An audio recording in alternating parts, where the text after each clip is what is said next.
பிள்ளைகள், மருமக்கள் எங்களை கவனித்த அத்தனை பேருக்கு இயேசு நாமத்தினாலே நன்றியை தெரிவித்துக் கொள்கிறோம். Thank you so much. உங்களெல்லாம் பார்க்கறதில் மகிழ்ச்சி, வாழ்த்துகிறேன். கர்த்தர் உங்களை நிறைவாய் ஆசீர்வதிப்பாராக. பொருத்தனை பண்ணின அன்பு குடும்பத்தாரை கர்த்தர் ஆசீர்வதிப்பாராக.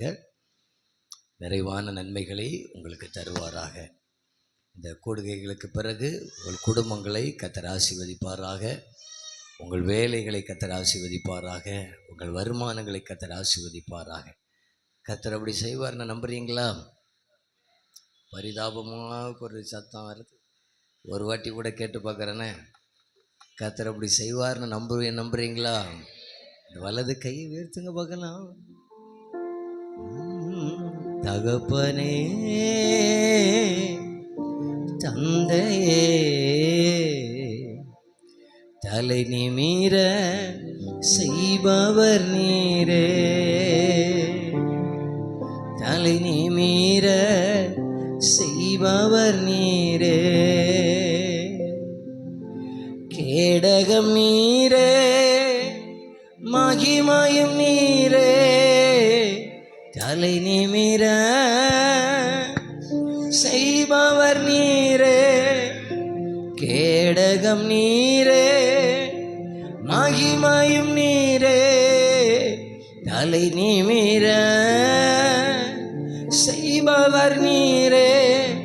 தலை நிமிர செய்பவர் நீரே. தலை நிமிர செய்பவர் நீரே. உண்மையிலேயே நீங்கள் நம்புங்கள். நாம் விசுவாசிக்கிறவர் இன்னார் என்று அறிய வேண்டும். இன்னார் என்று அறிய வேண்டும். என்ன கவனிங்க.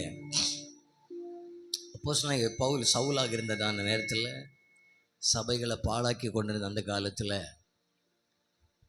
அவர் தமஸ்குவுக்கு பக்கத்தில் போகிறதான நேரத்தில் ஒரு வெளிச்சம் அவர் மேலே வந்து விழுகிறது. அப்போ அவர் என்ன கேட்டார்? ஆண்டவரே நீர் யார் அப்படின்னு கேட்டார். முதல்ல ஆண்டவரே நீர் யாருன்னு கேட்டார். ஆனால் முடிக்கும்போது, ஊழியத்தை முடிக்கும்போது என்ன தெரியுமா சொன்னார்? நான் விசுவாசிக்கிறவர் இன்னார் என்று அறிவேன் என்று சொன்னார். முதல்ல தெரியாது, நீங்கள் யாரப்பான்னு கேட்டார். அவர் ஊழியம் முடிக்கிறதான நேரத்தில் உண்மை எனக்கு நல்லா தெரியும்னு சொல்லி முடித்தார். நம்ம இயேசு கிறிஸ்துவை எவ்வளோ தூரத்துக்கு அறிகிறோமோ அவ்வளோ தூரத்துக்கு தான் நம்முடைய வாழ்க்கையில் ஆசீர்வாதம், அவ்வளோ தூரத்துக்கு தான் நம்முடைய வாழ்க்கையில் மேன்மை. நான் காலையிலே சொன்னேன், நமக்கு ஒரு நல்ல தகப்பனாக ஒரு தெய்வம் இருக்கிறார். அவரை போல யாரும் நம்மை நேசிக்கவே முடியாது. அவரை போல யாரும் நம்மை தேற்றவே முடியாது. அவரை போல யாரும் நமக்கு உதவி செய்யவே முடியாது. அவரை போல நம்மை புரிந்தவங்க யாருமே இருக்க முடியாது. அந்த நல்ல ஆண்டவருக்கு முன்பாக நம்ம நிற்கிறோம். நாம் இன்னைக்கு நாங்கள் கூட்டம் முடிச்சோன்னு 9 மணிக்கு நாங்கள் கிளம்பி போயிடுவோம். ஆனால் நம்மை விட்டு விலகாதவர் நம்முடைய நேசர் ஒருவராக இருக்கிறார். இந்த வலது கையை உயர்த்துங்க பார்க்கலாம். வலது கையை உயர்த்தி சொல்லுங்க. தகப்பனே, தந்தையே, தலை நிமிர செய்பவர் நீரே. தலை நிமிர செய்பவர் நீரே. ஒரு முறை கூட. தகப்பனே, தந்தையே, தலை நிமிர செய்பவர் நீரே.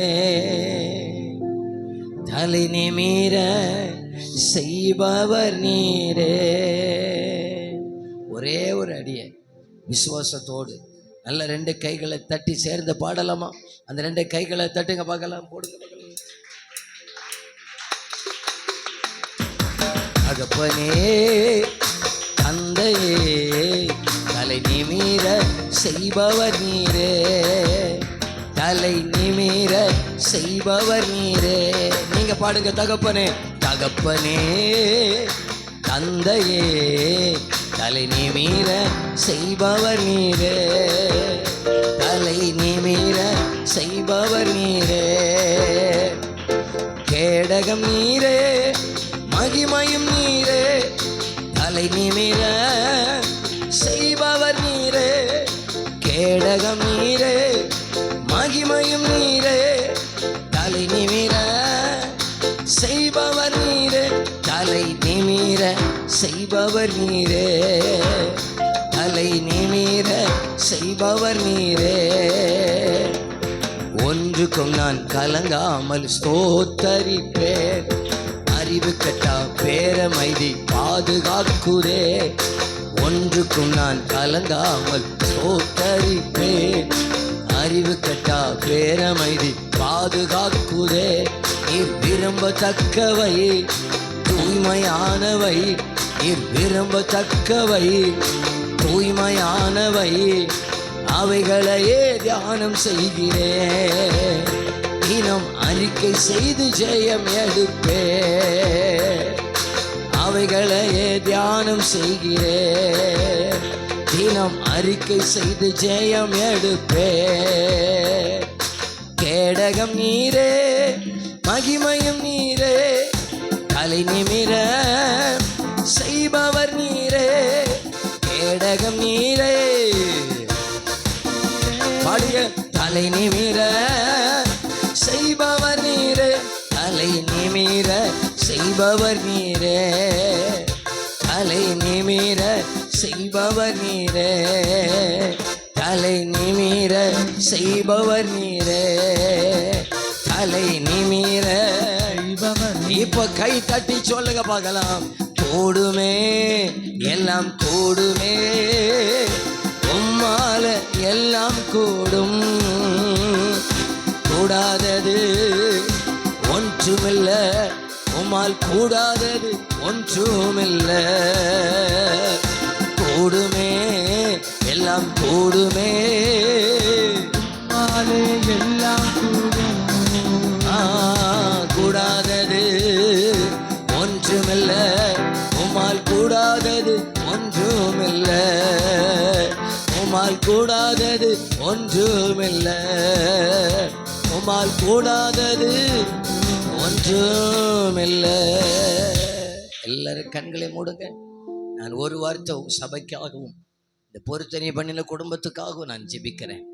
அந்த வலது கரத்தை முடிந்த அளவுக்கு உயர்த்துங்க பார்க்கலாம். முடிந்தா எனக்கு முடியும்னு சொல்லுகிறவங்க. பரிசுத்த பிதாவே, எங்களுக்கு ஒத்தாசை ஒரு பர்வதங்களுக்கு நேராக எங்கள் கண்களை ஏறெடுக்கிறோம், எங்கள் கைகளை ஏறெடுக்கிறோம், எங்கள் இருதயத்தை ஏறெடுக்கிறோம். ஆண்டவரே, 3 நாட்கள் இந்த சபையில் நடந்த நல்ல சிறப்பு கூட்டத்துக்காக நன்றி ஆண்டவரே. நீர் சபையை நேசிக்கிறீர், கர்த்தர் சபையோடு பேசி கொண்டிருக்கிறீர், அதற்காக நன்றி கர்த்தாவே. இந்த கூடுகை நடத்துவதற்கு காரணமாக இருக்கிற அன்பு குடும்பத்தாரை கர்த்தர் ஆசீர்வதிக்க வேண்டும் என நாங்கள் ஜெபிக்கிறோம். எல்லா நன்மைகளாலும் கர்த்தர் நிரப்ப வேண்டும் என ஜெபிக்கிறோம். அன்பு பாஸ்டர் குடும்பத்தை ஆசீர்வதிங்க. அவங்க பிள்ளைகள், மருமக்கள், பேர பிள்ளைகள் எல்லார் மேலும் கர்த்தருடைய கிருபை இருக்கட்டும், கர்த்தருடைய தயவு இருக்கட்டும், கர்த்தருடைய ஆசீர்வாதம் இருக்கட்டும். சபை மக்களை ஆசீர்வதிக்கிறோம். அவருடைய வேலைகளை ஆசீர்வதிங்க, அவருடைய பிரயாசங்களை ஆசீர்வதிங்க, அவருடைய வருமானங்களை ஆசீர்வதிங்க, அவருடைய எல்லா தேவைகளையும் கர்த்தர் சந்திக்க வேண்டும் என நாங்கள் ஜெபிக்கிறோம். ஆண்டவரே, தொடர்ந்து நாங்கள் உம்முடைய வார்த்தைக்கு நேராக கடந்து செல்கிறோம். வசனத்துக்கு நேராக எங்கள் இருதயங்களை கர்த்தர் திருப்புவீராக, எங்கள் இருதயங்களை கர்த்தர் திறப்பீராக என்று நாங்கள் ஜெபிக்கிறோம். உம்முடைய நல்ல நாமம் மட்டும் மகிமைப்படட்டும். நாங்கள் சிறுகணும், நீர் பெருகணும், நாங்கள் மறையணும், நீர் வெளிப்படணும். உங்க நாமம் மட்டும் மகிமைப்படட்டும். இயேசு கிறிஸ்துவின் நாமத்தில் ஜெபிக்கிறோம் நல்ல பிதாவே, ஆமென். சத்தத்தை உயர்த்தி நல்ல ஒரு அல்லேலூயா சொல்லி பாருங்க. கொஞ்சம் கூட சத்தமாக சொல்லி பாருங்க, அல்லேலூயா. சரி, கர்த்தர் உங்களை ஆசீர்வதிப்பாராக. தொடர்ந்து நாம் கொஞ்ச நேரம் ஆண்டவருடைய வார்த்தைகளை நம்ம தியானிக்க போகிறோம். பரிசுத்த ஆவியானவர் நமக்கு உதவி செய்வாராக. என் அன்புக்குரியவர்களே, நான் போன 2 நாள் செய்தியுடைய முடிவுரையை இன்றைக்கு உங்களோடு கூட பேசுகிறேன். ஆபிரகாமுடைய ஆசீர்வாதம் என்று பேசுவதற்கு ஆரம்பித்தேன். ஆபிரகாம் ஆசீர்வதிக்கப்பட்டார் அப்படிங்கிறது நம்ம எல்லாருக்கும் தெரியும். ஆபிரகாமை ஆசீர்வதித்த ஆண்டவர் அதே ஆபிரகாமுடைய ஆசீர்வாதத்திற்கு புதிய ஏற்பாட்டு சபையையும் ஆண்டவர் வாக்குத்தத்தத்தில் கொண்டு இணைக்கிறதை நான் முதலாவது நாளிலே சொன்னேன்.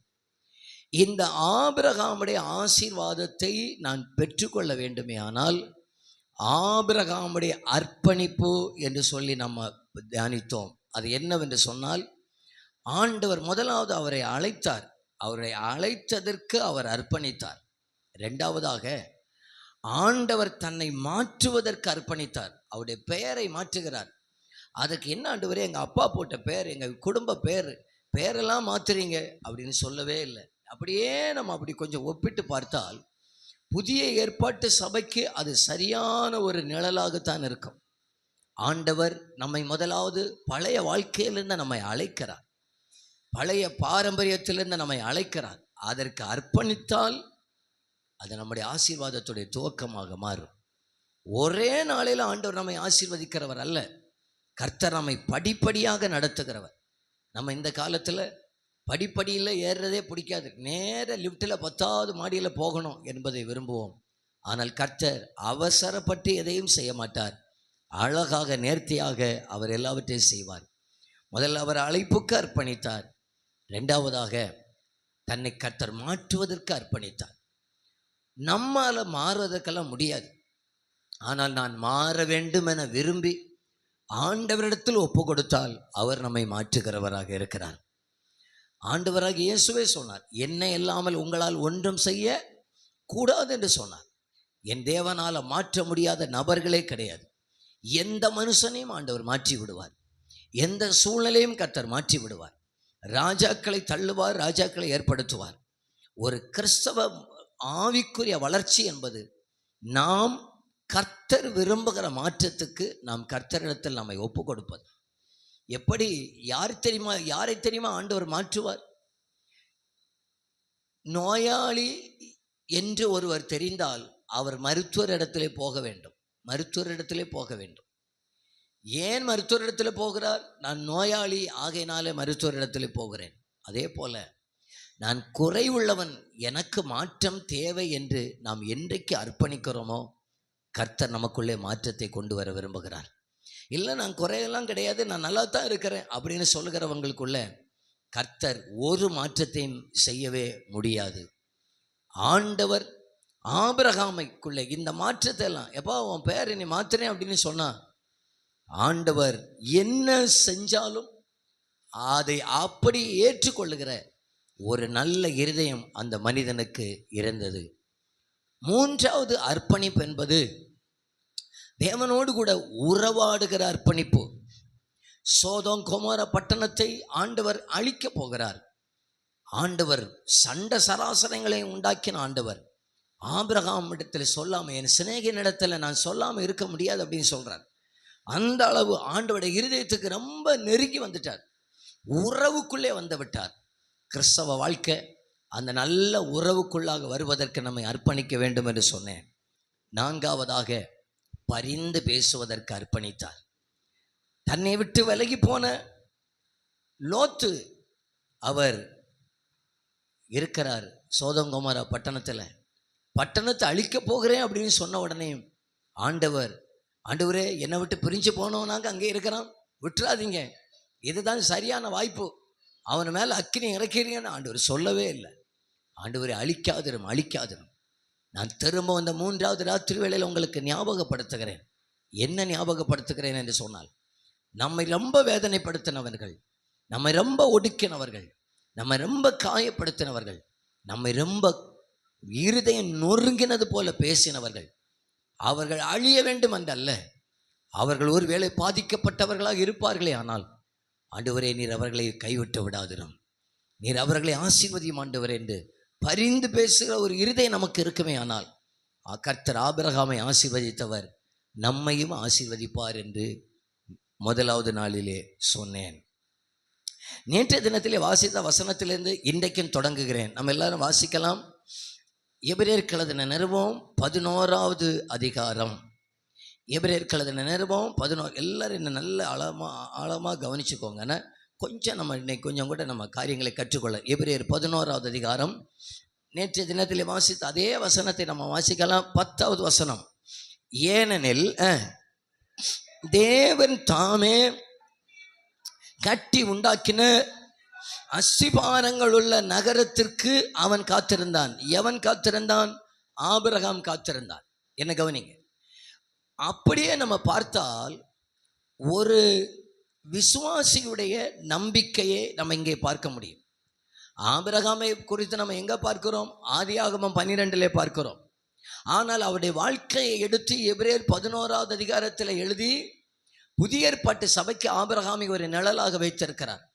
ஆபிரகாமுக்கு இப்போ ஒரு பெரிய ஒரு நம்பிக்கை. என்ன நம்பிக்கைன்னா, இந்த உலகத்தில் கர்த்தர் ஆபிரகாமை ரொம்ப ஆசீர்வதித்தார்.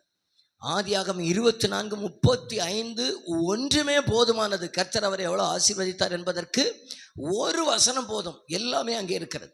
கர்த்தர் என் எஜமானை மிகவும் ஆசீர்வதித்திருக்கிறார்.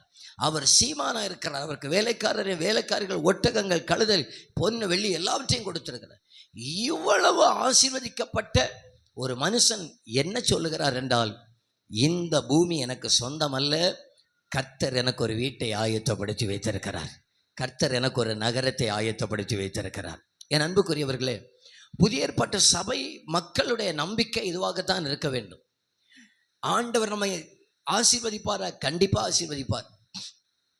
ஆண்டவர் நம்மை மேன்மைப்படுத்துவாரா? கண்டிப்பா மேன்மைப்படுத்துவார். இன்னைக்கு எங்களுக்கு சொல்ல முடியும், நல்ல ஒரு சட்டை போடுறோன்னு சொன்னா அதை கர்த்தராகி இயேசுவை சொந்த ரட்சகராக ஏற்றுக்கொண்டதுனால கர்த்தர் எங்களுக்கு கொடுத்தது. நல்ல ஒரு வண்டி வச்சிருக்கிறோன்னு சொன்னா அதை கர்த்தர் எங்களுக்கு கொடுத்தது. எங்களுக்கு கொடுத்த எல்லாமே கர்த்தர் கொடுத்தது. எல்லா ஈவுகளும் பரத்திலிருந்து வந்தது. எல்லா நன்மைகளும் கர்த்தரிடத்திலிருந்து வந்தது. எல்லா ஆசீர்வாதங்களும் பரத்திலிருந்து வந்தது. ஊழியங்களில் கஷ்டம்னா என்னன்னு எங்களுக்கு தெரியும். ஆரம்பத்தில் நிந்தனைகள்னா என்னன்னு தெரியும். சைக்கிளில் போய் ஊழியத்தை செஞ்சுருக்கிறோம். 3 ரூபாய்க்கு ஒரு டீ குடிப்பதற்கு ஆசைப்பட்டு 3 ரூபாய் இல்லாமல் இருந்திருக்கிறோம். அப்படிப்பட்ட ஒரு காலங்களெல்லாம் கடந்து தான் வந்தோம்.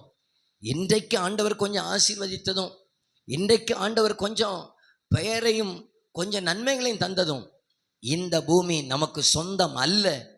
எவ்வளவு தான் ஆசீர்வதித்தாலும் அவருடைய பார்வை, கர்த்தர் எனக்காக ஒரு இடத்தை ஆயத்தப்படுத்தி வைத்திருக்கிறார். உங்கள் அத்தனை பேருக்கும் சொல்லுகிறேன், ஆண்டவர் நம்மை ஆசீர்வதித்திருக்கலாம், நல்ல வேலையை கொடுத்திருக்கலாம், நல்ல வசதியை கொடுத்திருக்கலாம், நல்ல வருமானத்தை கொடுத்திருக்கலாம், நல்ல குடும்பத்தை கொடுத்திருக்கலாம், நல்ல குடும்ப அங்கத்தினர்களை கொடுத்திருக்கலாம். யாரை கொடுத்தாலும் நீங்கள் சொல்லுங்கள், இந்த பூமி எனக்கு சொந்தம் அல்ல, கர்த்தர் எனக்கு ஒரு வீட்டை பரலோகத்தில் ஆயத்தப்படுத்தி வைத்திருக்கிறார். எனக்கு நிச்சயமான வீட்டை கர்த்தர் பரலோகத்தில் வைத்திருக்கிறார்.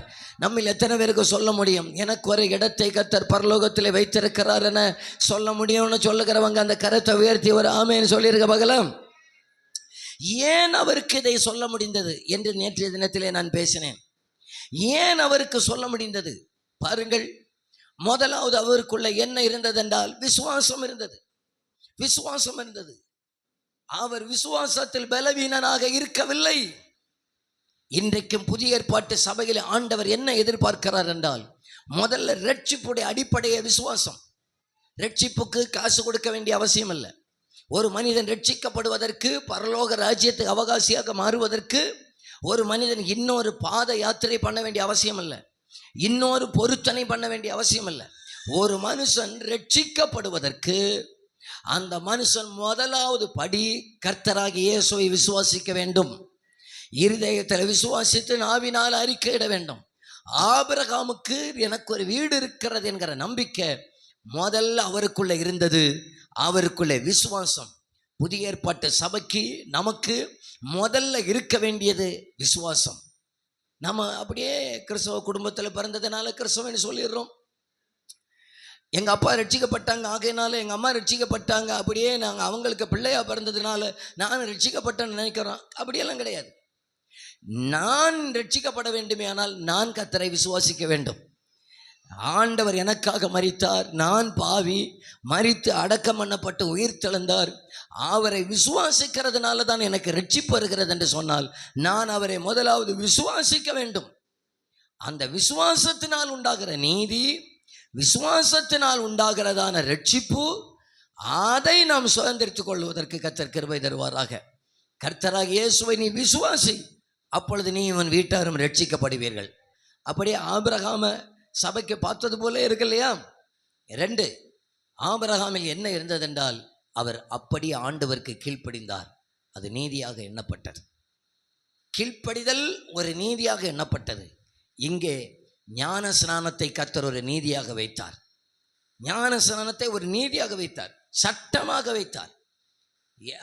இயேசு கிறிஸ்து யோவானுடைய கைக்கு கீழே ஞானஸ்நானம் எடுப்பதற்கு வருகிறார். அவர் சொல்றார், ஐயோ நான் உம்மிடத்துல ஞானஸ்நானம் எடுக்க நீர் என்னிடத்துல வரலாமா? உடனே இயேசு சொன்னார், இப்படி எல்லாம் நீதியை நிறைவேற்றுவது.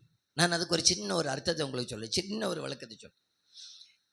சில ஆண்டுகளுக்கு முன்பாகன்னா ஒரு 8-10 வருஷம்னு வச்சுக்கோங்க, கேரளாவில் இல்லை, நம்ம ஊரில் நாங்கள் இந்த கார் ஓட்டுறதான நேரத்தில் பெரிய அளவு போலீஸ் பிடிக்க மாட்டாங்க. பிடித்தாலும் இந்த சன் ஃபிலிமுக்கு பிடிப்பாங்க. அந்த மாதிரி 1-2 காரியத்தான் பிடிப்போம். பிறகு திடீர்னு ஒரு உத்தரவு வந்தது, எல்லோரும் கண்டிப்பாக சீட்டு பெல்ட் போடணும் அப்படிங்கிற ஒரு உத்தரவு. அப்புறம் சீட்டு பெல்ட்டும் பிடிக்க ஆரம்பித்தாங்க. அது கட்டாயம் ஆக்கப்படாதது வரைக்கும் அது இல்லைன்னாலும் பிரச்சனையே கிடையாது. முன்னால் நாங்கள் பைக் ஓட்ட ஆரம்பித்ததான நேரத்தில் அங்கங்கே நின்று போலீஸ்காரங்க பிடிப்பாங்க. பிடிச்சாச்சுன்னா எங்ககிட்ட 3 காரியத்தை கேட்பாங்க. என்ன கேட்பாங்க? லைசன்ஸ் இருக்கா, புக் இருக்கா, இன்சூரன்ஸ் இருக்கா, இது 3 இருக்கா, கிளம்பி போயிட்டே இருன்னு சொல்லிடும். அவ்வளோதான் முடிச்சு. பிறகு பார்த்தீங்கன்னு சொன்னால், நான் என்ன தான் சொல்கிறேன், பிறகு பார்த்தீங்கன்னு சொன்னால் லைசன்ஸ் இருக்கா, புக் இருக்கா, இன்சூரன்ஸ் இருக்கா, ஹெல்மெட் இருக்கான்னாச்சு. ஹெல்மெட் கட்டாயம் அப்படின்னு வந்துச்சு. அது கட்டாயம் ஆக்கப்பட்ட பிறகு அதையும் சட்டத்துக்குள்ளாக வருகிறது. என் கர்த்தராகிய இயேசு கிறிஸ்து நமக்கு வைத்ததான நீதி, அவர் வைத்ததான சட்டம், ஞான ஸ்நானம் எடுக்க வேண்டும். விசுவாசம் உள்ளவனாகி ஞான ஸ்நானம் பெற்றவர்கள் ரட்சிக்கப்படுவார்கள். விசுவாசியாதவனோ ஆக்கினைக்கு தப்பான். ஞான ஸ்நானம் அப்படின்னு சொன்ன உடனே அதெல்லாம் பெந்தகோஸ்துக்காரங்களுக்கு, அதெல்லாம் எங்களுக்கு தேவையில்லை யாரும் அப்படின்னு நினச்சிடாதீங்கன்னா, பெந்தகோஸ்துக்காரங்களுடைய உபதேசம் எல்லாம் கிடையாது. கர்த்தராகிய இயேசு கிறிஸ்துவுடைய உபதேசம்.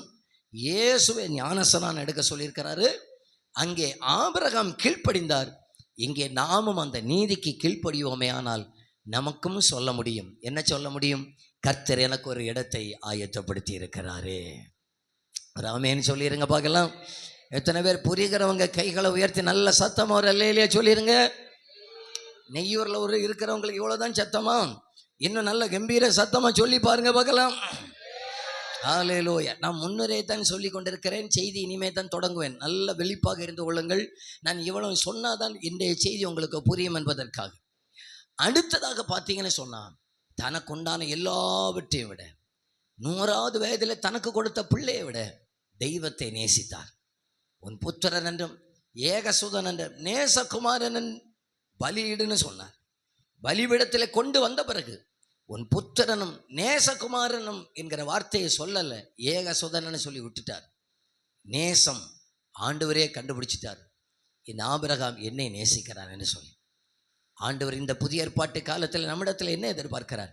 உன் முழு இருதயத்தோடும், உன் முழு ஆத்துமாவோடும், உன் முழு மனதோடும் தேவனிடத்தில் அன்பு கூறுவாயாக. புதிய ஏற்பாட்டில் நம்ம ரொம்ப சாபத்தை பார்க்க முடியாது. ஆனால் அப்போஸ்தலனாகிய பவுல் சொல்லுகிறார். வாசிங்க பார்க்கலாம். 1 கொரிந்தியர் 16வது அதிகாரம் 22வது வசனம். 1 கொரிந்தியர் 16வது அதிகாரம் 22வது வசனம்.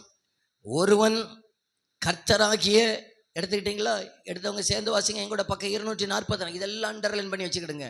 ஒருவன் கர்த்தராகிய இயேசு கிறிஸ்துவினிடத்தில் அன்பு கூறாமற் போனால் அவன் சபிக்கப்பட்டவனாக இருப்பான் என்று சொல்லி பாருங்க.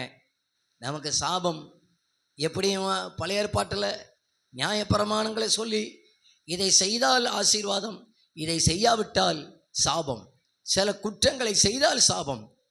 புதிய ஏற்பாட்டில் கர்த்தராகிய இயேசு கிறிஸ்துவிடத்தில் அன்பு கூறுவாயாக, அன்பு கூறாவிட்டால் அவர் சபிக்கப்பட்டவராக இருப்பார். நேற்றைய தினத்திலே சொன்னேன், ஒருவன் தேவனிடத்தில் அன்பு கூறுகிறவராக இருந்தால் அவர் தெய்வத்துடைய கற்பனைகளுக்கு கை கொள்ளுவார். ஒருவன் தேவனிடத்தில் அன்பு கூறுகிறவராக இருந்தால் அவர் ஆடுகளை மேய்ப்பார். ஒருவன் இயேசு கிறிஸ்துவிடத்தில் அன்பு கூறுகிறவராக இருந்தால் தன்னுடைய விலையேறப்பட்டதை கிறிஸ்துவுடைய பாதத்தில் கொண்டு வந்து வைப்பார். இந்த உலகத்தில் வாழும்போதே தேவனிடத்தில் அன்பு கூறுகிற ஒரு பாக்கியம் இருக்கு பார்த்தீங்களா? அது பெரிய பாக்கியம். அந்த வலது கரத்தை உயர்த்தி கர்த்தரை ஸ்தோத்திரம் பண்ணுங்க பார்க்கலாம். ஆண்டவரே, இந்த உலகத்தில் நாங்கள் வாழும்போதே உண்மையே நேசிக்கணும்னு சொல்லுகிறவங்க ஆண்டவரிடத்தில் அந்த வலது கரத்தை உயர்த்தி சொல்லுங்க பார்க்கலாம். நாங்கள் உண்மை நேசிக்கணும் ஆண்டவரே, நாங்கள் உண்மை நேசிக்கணும் ஆண்டவரே. எல்லாரும் கர்த்தரை ஸ்தோத்திரம் பண்ணி சொல்லுங்க பார்க்கலாம். நன்றி அப்பா. எந்த சூழ்நிலையும் அவர் அன்பினின்று என்னை பிரிக்காது காத்து கொள்வார். தெரிந்த வரி தானே, சொல்லுங்க. எந்த சூழ்நிலையும் அவர் அன்பினின்று என்னை பிரிக்காது காத்து கொள்வார். என்னை நம்பியவர் தந்த பொறுப்பதனை அவர் வரும் வரை காத்து கொள்வேன். என்னை நம்பியவர் தந்த பொறுப்பதனை அவர் வரும் வரை. ரெண்டு கைகளை உயர்த்தி சொல்லுங்க பார்க்கலாம். எந்த சூழ்நிலையும் அவர் அன்பினின்று என்னை பிரிக்காது காத்து கொள்வார். எந்த சூழ்நிலையும் அவர் அன்பினின்று என்னை பிரிக்காது காத்து கொள்வார். என்னை நம்பியவர் தந்த பொறுப்பதனை அவர் வரும் வரை காத்து கொள். உங்க சத்தம் உயரட்டும். என்னை நம்பியவர்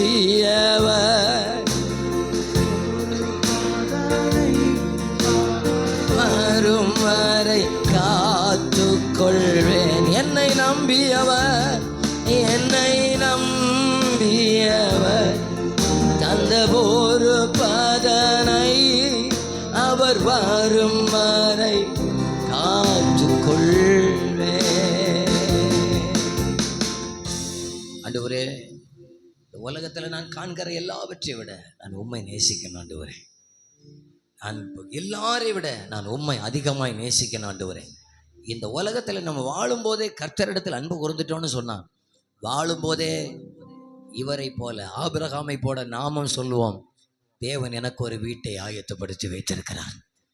எல்லாரும் என்ன பாருங்க, ஆவிக்குரிய வாழ்க்கை செத்து போன பிறகு எங்கே போவீங்க தெரியாதுன்னு சொல்லுகிற வாழ்க்கை இல்லை.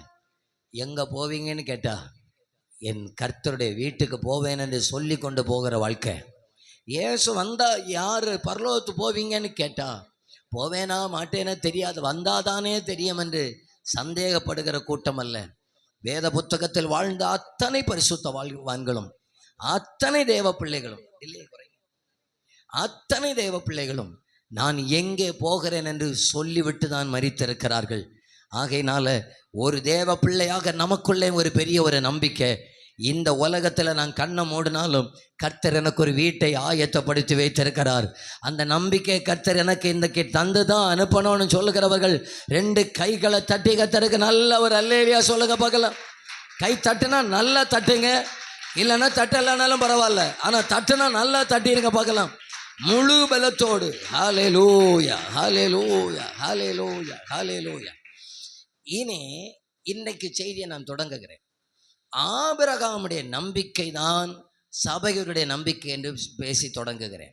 எப்படி தொடங்குகிறேன் என்றால், அதே எபிரேயர் 11வது அதிகாரம் 9-10 வசனங்கள் ரெண்டே ஒரு முறை கூட நம்ம வாசிக்கலாம். 9வது வசனத்திலிருந்து உங்கள் சத்தத்தையும் சேர்த்து நீங்கள் கொஞ்சம் சத்தமாக வாசிக்கணும்னா, ஏன்னா இப்போ எல்லாம் எங்கே போனாலும் எல்லாரும் சேர்ந்து வாசிங்கன்னு சொல்லிடுவேன். அதுதான் நல்லா இருக்குது. வசனத்தை சேர்ந்து வாசிக்கும் போதே அதில் ஒரு தேவ பிரசன்னம் இருக்குது. நானும் எடுத்துடுவேன் உங்களோட சேர்ந்து வாசிப்போம் பார்க்கலாம்.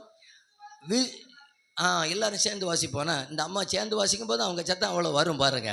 இப்போ எல்லோரும் சேர்ந்து வாசிப்போம். விசுவாசத்தினாலே அவன் வாக்குத்தத்தம் பண்ணப்பட்ட தேசத்தில் பரதேசியை போல சஞ்சரித்து அந்த வாக்குத்தத்தத்திற்கு உடன் சுதந்திரராகிய ஈசாக்கோடும் யாக்கோபோடும் கூடாரங்களிலே குடியிருந்தான். ஏனெனில் தேவன் தாமே கட்டி உண்டாக்கின அஸ்திபாரங்கள் உள்ள நகரத்திற்கு அவன் காத்திருந்தான்.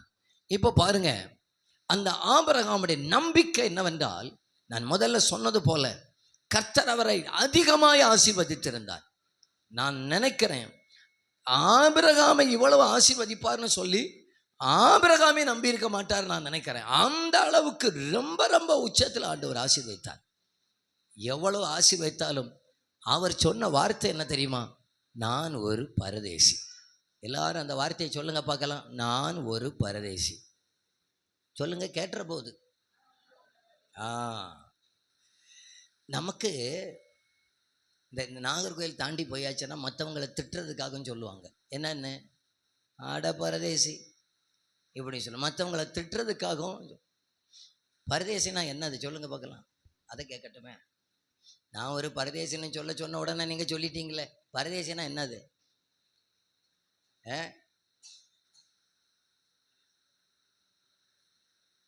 இனி ஒன்று ஒன்றா சொல்லுவீங்க.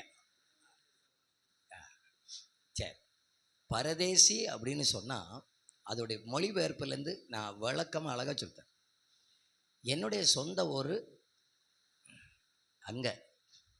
நான் 3 நாளில் நெய்யூருக்கு பரதேசியாக வந்திருக்கிறேன். இன்னைக்கு ராத்திரி 9 மணி கூட்டம் முடிச்ச உடனே என்னுடைய சொந்த ஊருக்கு நான் போயிடுவேன். இல்லை பாஸ்டர், நீங்கள் பண்ணுற கூட்டம் எல்லாம் சரியில்லை அப்படின்னு சொன்னீங்கன்னா நீங்கள் இந்த 2வது நாளிலே என்னை துரத்தி இருக்கலாம். இது நான் பரதேசியாக வந்திருக்கிறேன். இது என்னுடைய சொந்த ஊர் அல்ல, இது நான் விசிட்டிங்க்கு வந்த ஊர். இங்கே இருந்து நீங்கள் என்னை துரத்தலாம், ஆனால் என்னுடைய சொந்த ஊரில் வந்து நீங்கள் என்னை துரத்தலாம்னு வந்தால் வாய்ப்பில் திரும்ப துரத்தப்படுவீர்கள். சரிதானே? இன்னும் புரிகிற மாதிரி சொல்கிறேன்னா, ஒரு 10 நாளுக்காக நான் துபாய்க்கு போகிறேன் என்று வைத்துக்கொள்ளுங்கள். அந்த 10 நாளும் நான் துபாய்க்கு பரதேசி, இந்தியாவுக்கு, தமிழ்நாட்டுக்கு, கன்னியாகுமரி மாவட்டத்துக்கு நான் சுதேசி. இப்போ புரிஞ்சவங்க ஒரு ஆமேன்னு சொல்லுங்க பார்க்கலாம். இன்னும் சொல்லுகிறேன், ஒரு ரட்சிக்கப்பட்ட தேவ பிள்ளைக்கு இந்த பூமியில பரதேசிய போல இருக்கிறாங்க. சொந்த பூமி சுதேசம் பரலோகத்தில் இருக்கிறது. இப்ப நம்புறீங்களா? இந்த பூமியில இப்ப பாருங்க, இந்த மனுஷனை எல்லாவற்றிலும் ஆண்டவர் உயர்த்தி வைத்த பிறகும் அவர் சொல்றாரு, பரதேசி, நான் கொஞ்ச நாளைக்காக வந்தவன் ஐயா. பில்லி கிரகாம் அழகா சொன்னார், நான் கொஞ்ச நாளுக்காக ஒரு பயணியை போல இங்கே வந்தேன். இனி ஒரு சுற்றுலா பயணியை போல இங்கே வந்தேன். இந்த ஓட்டத்தை முடித்து கர்த்தர் ஆயத்தம் பண்ணி இருக்கிற வீட்டுக்கு போகிறேன் என்று. பரதேசி என்பது மற்றவங்களை திட்டுற வார்த்தை இல்லை. சொந்தமாக டெய்லி ஒரு 10 தடவை சொல்லிக்கிடணும், நான் ஒரு பரதேசியாக்கும். என்ன மறைச்சு பார்க்குறீங்க? ஆமாம், நீங்கள் சொல்கிறதா இருந்தால் சொல்லுங்கள், இல்லைன்னா நானாவது உங்களையும் சொல்லுவேன், என்னையும் சொல்லுவேன். நாம் ஒரு பரதேசியாகவே இங்கே இருப்போம். நம்முடைய குடியிருப்போ பரலோகத்தில் இருக்கிறது. கைத்தட்டி இருங்க பார்க்கலாம். ஆண்டவருக்கு, ஒரு ரட்சிக்கப்பட்ட தேவ பிள்ளைக்கு சொந்த நாடு பரலோகத்தில் இருக்கிறது. மற்ற எல்லாத்தையும் பார்த்து சொல்லணும், நாம் பரதேசி. ஆண்டவர் இங்கே நல்ல வீடு தந்திருக்கலாம். இன்னைக்கு வீட்டுக்கு போவீங்க இல்லையா? வீட்டில் போய் வீட்டு வாசலில் கை வச்சு சொல்லுங்க, வீடே நீ பரதேசி, நீ சுதேசி, நான் பரதேசி. ஏன் தெரியுமா? நான் ஒரு நகரத்துக்கு போகிறேன், அங்கே ஒன்றை கொண்டு போக மாட்டேன்னு சொல்லுங்கள். சிலருக்கு இன்னைக்கு வீடு கிடைச்சா பரலோகத்தை மறந்துடுவாங்க. ஆமாம், நல்ல வண்டி கிடைச்சா பரலோகத்தை மறந்துடுவாங்க. வண்டியில் கையை வச்சு சொல்லுங்கள், வண்டியே நான் போகிற இடத்துக்கு நீ வரமாட்ட, ஆகையினால நான் பரதேசி, நீ இங்கே சுதேசி. நான் போகிறேன், நீங்கள் கடைன்னு சொல்லுங்கள். அப்படியே அந்த பேங்க் பாஸ்புக்கை எடுத்து வச்சு சொல்லிடுங்க பார்க்கலாம். அது கொஞ்சம் கஷ்டமாக்கும். பேங்கு பாஸ்புக்கு எல்ஐசி பாலிசியே டெபாசிட்டே ஏடிஎம் கார்டே கிரெடிட் கார்டே எல்லா கார்டே. நீ இங்கே இருப்பாய், நான் அங்கே இருப்பேன். இப்போ அங்கே அது போகலன்னா நான் வரலன்னாச்சு. அப்படியே காதில் கழுத்தில் கிடக்கிறதெல்லாம் தொட்டு சொல்லுங்க, தங்கமே நீ இங்கே இருப்பாய், நான் அங்கே இருப்பேன். ஒரு அம்மா சொல்லுது, ஐயோ தங்க அங்கே வராதா, தாலி வராதா அப்படின்னா நானும் வரல. நம்முடைய சொந்த ஊர் அங்கே பரலோகத்தில் இருக்கிறது. நம்ம காண்கிற அத்தனையும் அனித்தியமானவைகள். ஆபிரகாம் ஏன் தெரியுமா நமக்கு விசுவாசிகளுக்கெல்லாம் தகப்பனாக இருக்கிறார். அவர்கிட்ட பொண்ணு வெள்ளியெல்லாம் அவ்வளோ ஆசை இருந்தாலும் அவர் சொன்னதெல்லாம், ஏய் நாம் பரதேசி அப்பா, நாம் பரதேசி. யாருக்கு தெரியுமா இதை பரதேசி என்று சொல்ல முடியும்? யாருக்கு தெரியுமா நான் பரதேசி என்று அறிக்கையிட முடியும்? இதை விட ஒரு பெருசா ஒன்ன பார்க்கணும், இதை விட பெருசா ஒன்ன பார்க்கணும். இதை விட பெருசா ஒன்று பார்த்துட்டா இது ஒன்றும் இல்லைன்னு தெரிஞ்சிடும். அவர் பார்த்துட்டாரு, இந்த உலகத்தில் நான் அனுபவிக்கிறத விட ஒரு மகிமையான வீடு கர்த்தர் நமக்கு பரலோகத்தில் ஆயத்தப்படுத்தி வைத்திருக்கிறார். என் அன்பு சபையை உங்கள் எல்லாருக்கும் சொல்லுகிறேன், நம்முடைய கர்த்தர் நமக்காக ஒரு வீட்டை ஆயத்தப்படுத்தி வைத்திருக்கிறார். ஆபிரகாமை விட பெரிய வாக்கு தத்தத்தை பெற்றிருக்கிறோம். அந்த அப்பாவுக்கு தலைக்கு மேலே கையை தட்டி ஒரு அல்லேலியா சொல்லுங்க பார்க்கலாம். தலைனா இதாகும், தலைக்கு மேலே கையை தட்டி நல்ல ஒரு அல்லேலியா சொல்லுங்க பார்க்கலாம். ஹல்லேலூயா, ஹல்லேலூயா. ஆபிரகாமுக்கு இல்லாத வாக்கு தத்தத்தை ஆண்டவர் நமக்கு கொடுத்திருக்கிறார். என்ன வாக்கு தத்தம்? ஆபிரகாமை பார்த்து ஆண்டவர் சொன்னதோ என்ன எனக்கு தெரியாது. நான் உனக்கு ஒரு இடத்த ஆயத்தம் பண்ணி வச்சுக்கிட்டு திரும்ப வந்து உன்னை கூட்டிகிட்டு போவேன் எங்கேயாவது சொன்னாரா? ஆபிரகாம்கிட்ட சொன்னாரா? ஆனால் நம்மகிட்ட சொல்லியிருக்கிறார், உங்களுக்கு ஒரு இடத்தை ஆயத்தம் பண்ணின பின்பு நான் இருக்கிற இடத்துல உங்களை வைத்திருக்கும்படியாக திரும்ப வருவேன் என்று சொன்னார்.